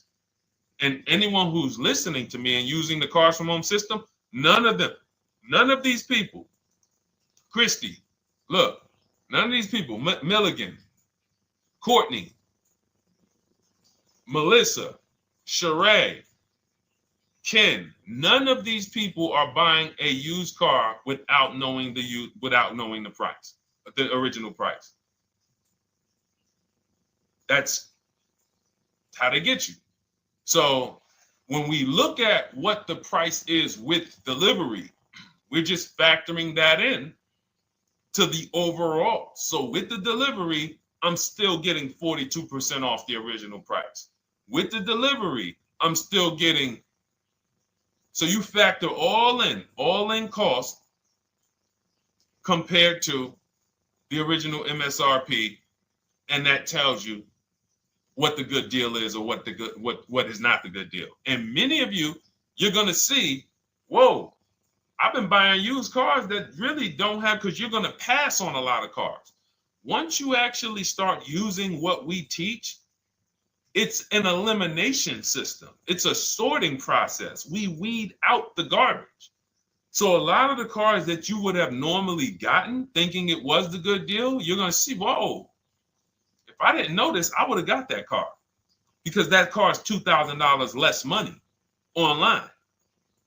But when I got the original MSRP, I see that this car has $20,000 more equipment in it. MSRP of this car was 105. MSRP of this car is 85. Whoa. And it might not be that dramatic, but sometimes especially on some luxury cars, it will be. It'll be that different. So this is how we gauge value. So when we pull off in the dealership, you see people, they send their numbers. You're going to be quick to write me. Man, I can't wait to write Deshone and tell him about this. I can't wait. Man, you're going to be just like all these other people, all these people we show. Rosalie, I can't wait to write him because I am confident in my deal now. Like, whoa, bro, I just got a used car. I got 48% off the original price. Man, confidence. Would you bet money that you couldn't have got a better? No, yeah, I bet money, man. I did my research, man. I stayed at home. I used the internet like you walked me through it. There was no better deal. I had to, and you know how I know? There's a couple signals that I look for. People say, man, I had to drive an hour and a half to pick this thing up. I'm like, I know you did it right. People want that neighborhood dealer to be, oh, that's my dealer. You own it? No. Somebody did that. Hey, yeah, I work out with a guy at the gym. He came up to me one day. He said, yeah, because I went to my dealer the other day. And, they was telling me. So when I hear this, that just literally is like, oh, you own a dealership? Oh, no. I mean, you mean the dealer that sells you cars and services? Yes. Okay. It's just these are not our friends. People inviting their car salesmen to their barbecues. Start making them bid. Watch how quick you see Charlie is not coming to the barbecues anymore. You got your car salesman coming to the barbecues with you. Hey, how many cars? Oh man, this is Charlie. Charlie, let me introduce you to my neighbor Jane. Charlie's been selling our family cars for years. Charlie's like, yeah, hey Jane. Yeah, hey, listen. Charlie, how long we known each other? Well, I knew your grandfather first. Yeah, listen, Charlie, hey, watch you start one transaction where Charlie gets a message, your message from online. Hey, this is Nicole Stewart. I'm looking for this car. We have all of these templates in my book too, so you don't even have to think about what you're going to write. You just copy and paste them. Hey, phone's going to be ringing from him. Now, we use a shopping email and a shopping phone number. We never give the dealerships our phone number. We don't want dealerships coming to our personal phone number. We use a Google Voice and we create a brand new Gmail. So you look and next thing you know, you're getting a phone call. Hey, Miss Stewart. Hey, Nicole. Calls you by your first name because, he knows your grandfather and everything. Hey, Nicole, I just got the email saying you wanted to get some you were shopping online. Like, what? Come on. So when are you coming in? You come on in. No, actually, I decided I'm going to get a couple offers. I just want to make sure. Now Charlie has to compete.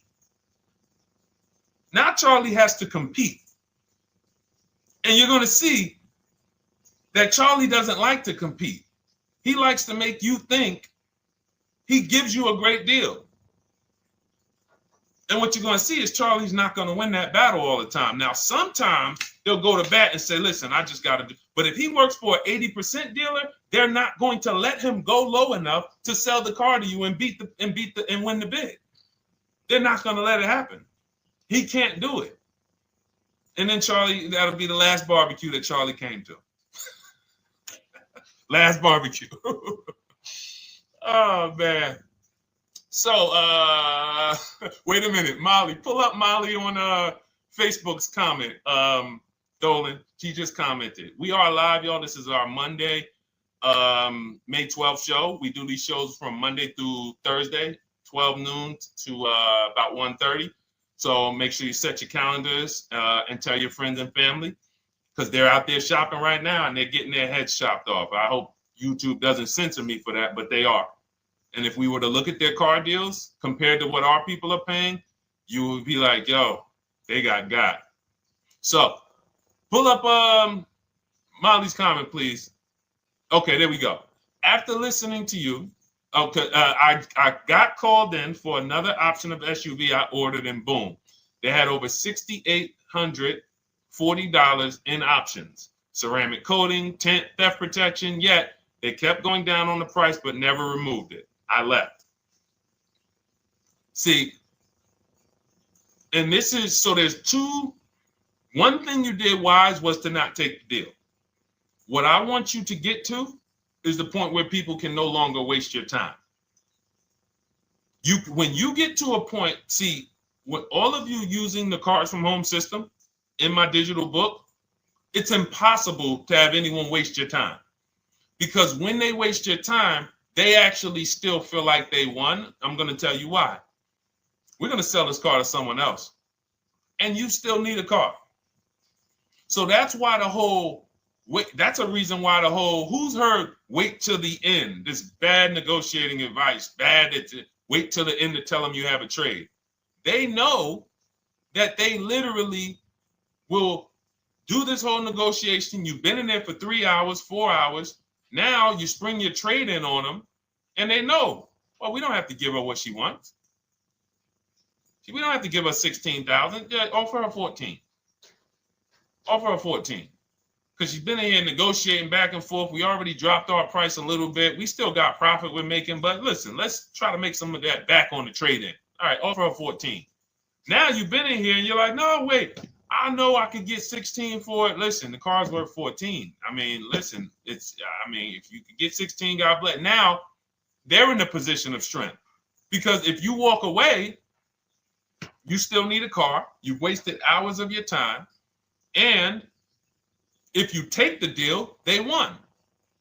So it's like some people be like, man, because that's what they're thinking about. You know how many people say, Dad, All right, I know I feel like I could get 16, but do I really want to go through this all over again? All right, let's just do the deal. Let's just do the deal. Lost. Didn't get the money for their trade-in. Have no idea if they're getting a good price on the new car. They haven't gotten other offers. That's the car business. That's what 95% of people do. That's the car business. Leave thousands on the table. And now we can talk about the 3 pillars of great car deals, because that actually ties into what we're talking about here. Thank you, Nicole. Thank you. Helping out the community. Listen, I help everybody willing to listen. I help everybody willing to listen. I have the benefit of actually teaching something that is so effective. I get hundreds of people that write me and send me deals and get results. So I have a real-time gauge on how we're doing. Real time. Versus somebody who sells stuff, but they don't really care about the result. So you'll buy stuff and you're like, whoa, this is not the result I thought I was going to get.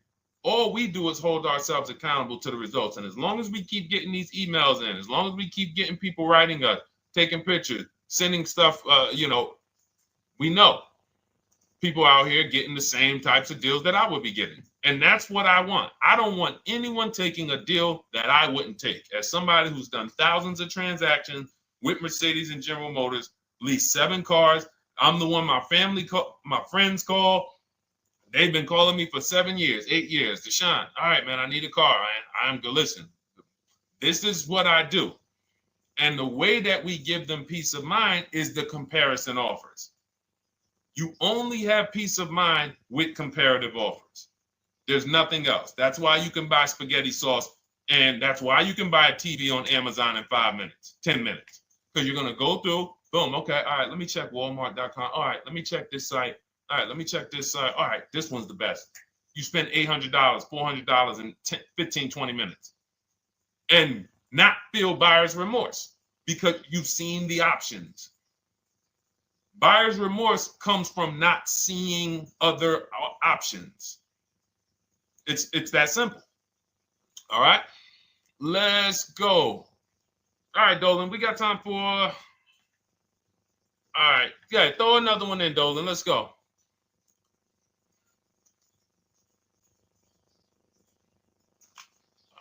right. Okay, 2015 Mercedes-Benz C-Class C300. Hey, wait a minute. R. Hunter Photography just got the book, and I'm looking forward to reading it. Congratulations. Everyone who got your book, just type book in the comment section. I just want to give you a shout out. Thank you so much for those. If you have the book or if you just got the book, just type book. Thank you so much, R. Hunter Photography. Appreciate you. Make sure you send me your success story. That's what I care, whether you buy, lease, or purchase. Even when you use the bank bidding war, show me, hey, yo, this bank was at this interest rate. This bank was at this interest rate. And then the dealer got me this. Write me all of that stuff. I love hearing all of that. Michael, good to see you. Michael McLaurin on TikTok. Thank you so much. Use it and win. Use it and win. I want that book to return to you $5,000 to $10,000 per deal. So every single time you do a car deal, that book should be returning to you $5,000 to $10,000 per deal. All right, 2015 Mercedes C-Class, 85,000 miles. What are you thinking? See, there's nothing there. You get what I'm saying? There's nothing there. You have nothing to compare it to. Now, here's the thing. We teach something in the book called, and we still got to go to the 3 pillars of great car deals again. But there's nothing, we teach something, there's no boundaries in car buying. There haven't been no boundaries. For example, let's talk about the most expensive purchase most people make. Now, in this case, sometimes it's people's cars because people aren't buying houses as much as they used to. But the most expensive purchase people make is their house. Would anyone on here get a 40-year mortgage? Anybody? Yes or no? Thanks, EJ. Enjoy the book. I can't wait to hear from you. Would anyone get a 40-year mortgage? Anybody? We got smart people on here. Anybody signing up for the 40-year mortgage? No. Okay. So if no one's signing up for the 40-year mortgage, the question is why? Why? Because we know that's too long. If you got to take a 40-year mortgage, go. God bless you. Yes, go get you. God bless you. Hope she's well. And I'm glad you got your book, Daryl. Would anyone and you don't have to worry about reading it. It's a step by step. It's a checklist. So do one step, check that step off. Next step, check. Boom. That's how it is. Because there's a built-in. It's been built into our education. You don't take a mortgage longer than 30 years. And if you want to be super conservative and you can afford it, take a 15-year mortgage. But we don't go 40. We don't go 50. They're available.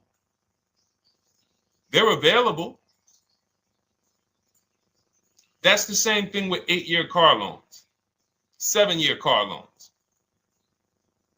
And when we look at, so we have something called the rule of 72, which is 6 years, and the 10th birthday.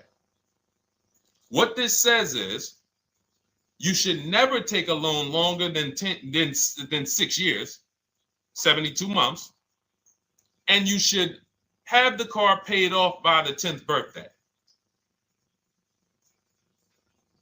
Now, why? Because when I was in Mercedes, people who would come out is two people who hate, this is actually the same person. They hate Mercedes. They hate BMW. Why? Because they had an older one, no warranty, and they could not afford the maintenance and the repairs on top of the money they were paying for it. They hate it. You ever hear people say, oh, never buy that, man. I had one of those. It was a money pit. It was a money pit because you bought one that you wanted to shoehorn your way into the car. You couldn't afford the one that had the warranty, 3 years, 4 years old, buy an extended warranty, keep it 8, 9, 10 years, pay the car off in 5 or 6, and then you have, a couple years with no payment. You still have money to the side for your maintenance and your repairs when things go wrong. No, you bought one right from the start with no warranty because you wanted to be in a Mercedes. And they come out crying. You could just see it welling up in their eyes. We know, we've seen it too many times. That's a brand that people without any affordability index, they're going to buy cars that they cannot afford because they can afford the payment. And the saying is, if you can't afford to maintain it and repair it, you can't afford the car. So we never want a car that has a loan on it past the 10th birthday. That's an affordability gauge. That means I'm looking at a 6-year-old car. Car is 6 years old. 4-year loan. The amount of the number of years on the car, and this is in my book. Nothing I'm telling y'all is me coming off the top of my head or off the fly. I'm teaching you out of my book. That's what these shows are. I'm literally, when you are reading the book, I remember Deshone talking about this on the stream. Oh, I remember Deshone said this on the show. Everything I'm teaching you on the show is my book. So you can understand. I'm not winging any of this stuff. But when you look at the rule of 72 and the 10th birthday, it says the age of the car and the number of years on the loan should not go past 10. So if you're looking at a 5-year-old car, that already says my budget can only afford 5 years old. Like I can't get 4 years, 3 years old, which means I need a 5-year loan. If I'm looking at a 4-year-old car, I could do a 10-year loan. I mean a 6-year loan, because that's under 10. If I'm looking at a 3-year-old car, I can do a 6-year loan. 2-year-old car, 6-year loan. But if I'm looking at a 7-year-old car, 3-year loan. And what you're going to see is, wow, when I use that, Deshone, I see there's certain cars I can't afford. Correct.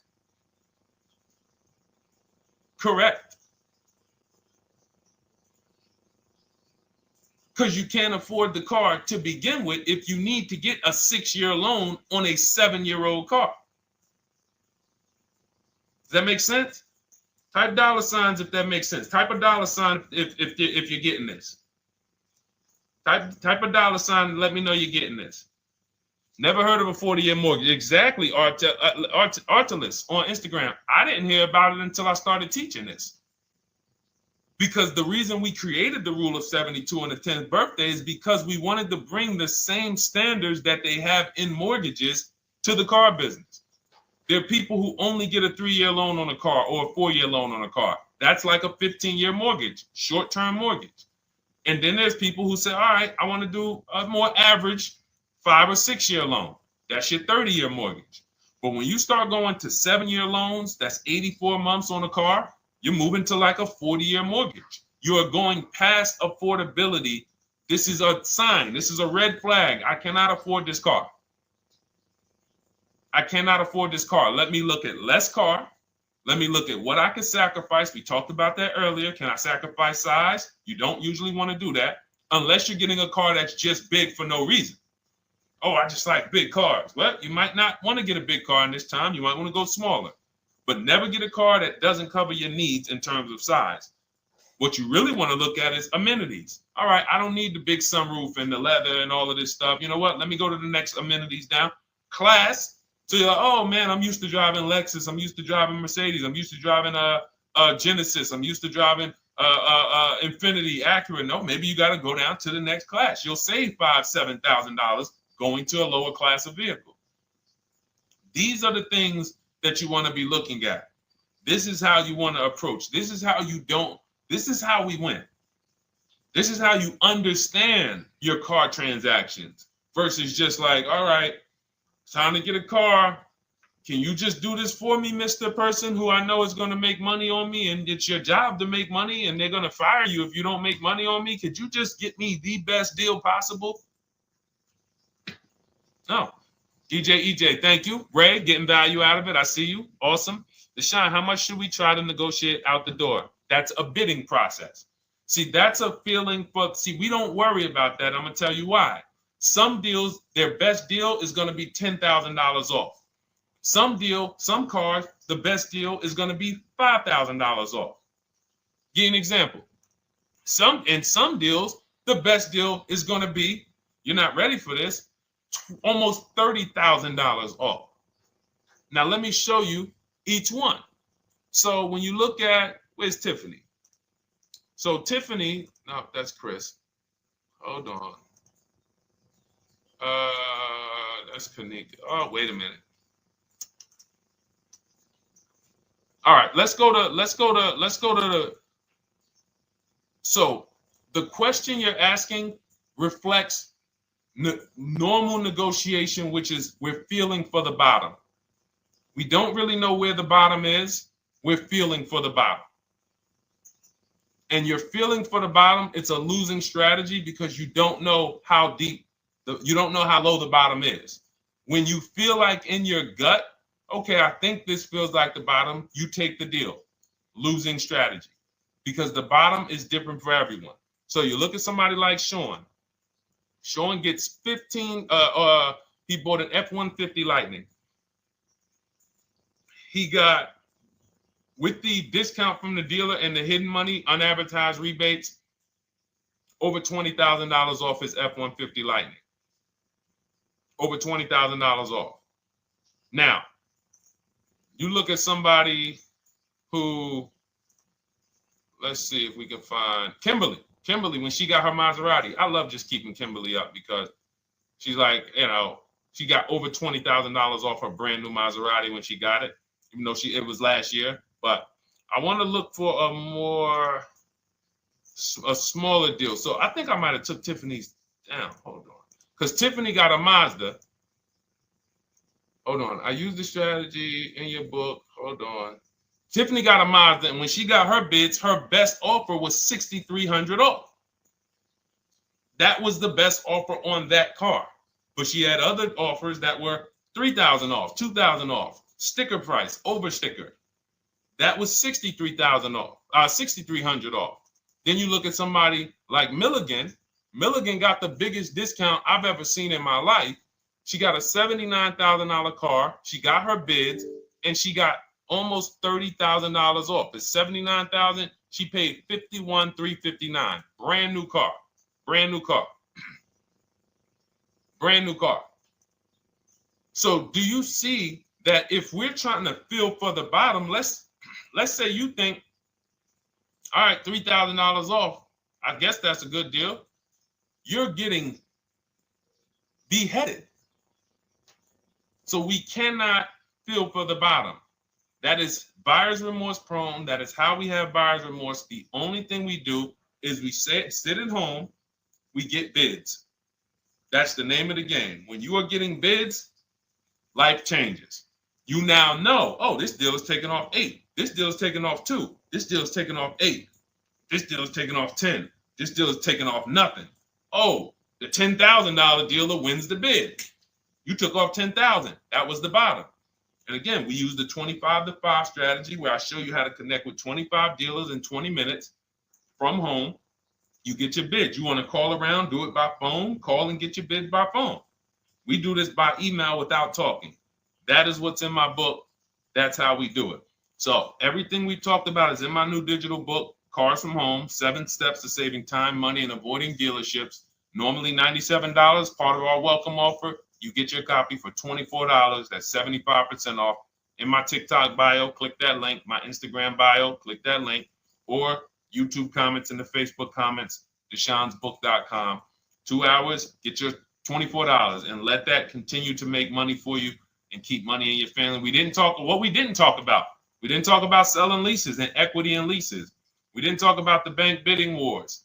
We didn't talk about, we dig deep on leasing versus buying. We hit on a lot. We hit on a lot today. Now, for those of you who are like, Deshone, I'm just meeting you, I don't really trust you yet, then start with my free cheat sheets. Dolan will put a link for you. You can go to DeshonesCheatSheets.com, put a link in the comments, and just start with my free cheat sheets. We've given thousands of people have started with my free cheat sheets. That'll expose you to the Cars from Home world, because once you see the value, like, wow, this is what Deshone's giving us for free. What is in the book? The book is your step-by-step checklist, step-by-step blueprint. But if you're like, you know what, let me just get started with the cheat sheets, go grab the cheat sheets. Now, mark your calendars. We're here Monday through Thursday, 12 p.m. Eastern Time. Show usually lasts about 90 minutes.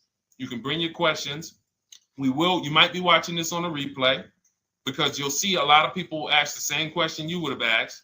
But mark your calendar so you don't miss a show. We'll be back, and then we'll run the whole replays all through the weekend for those who couldn't be here during the week.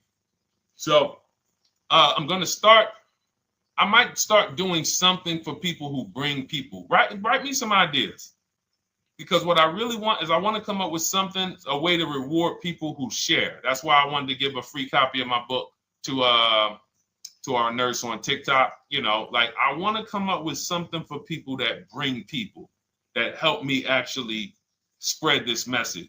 DM me some ideas, and I'll watch that. I can't read all the DMs, but I will certainly start that DM with, you know, I have an idea, and then I'll know that's you, because I want to come up with something specifically for the people who share. All right. I'll see y'all tomorrow. Thanks for watching. This has been our show. Congratulations to everybody that got the book. Make sure you send me your success stories. Email me when you get your cars. I want to hear all about it. All right. God bless you.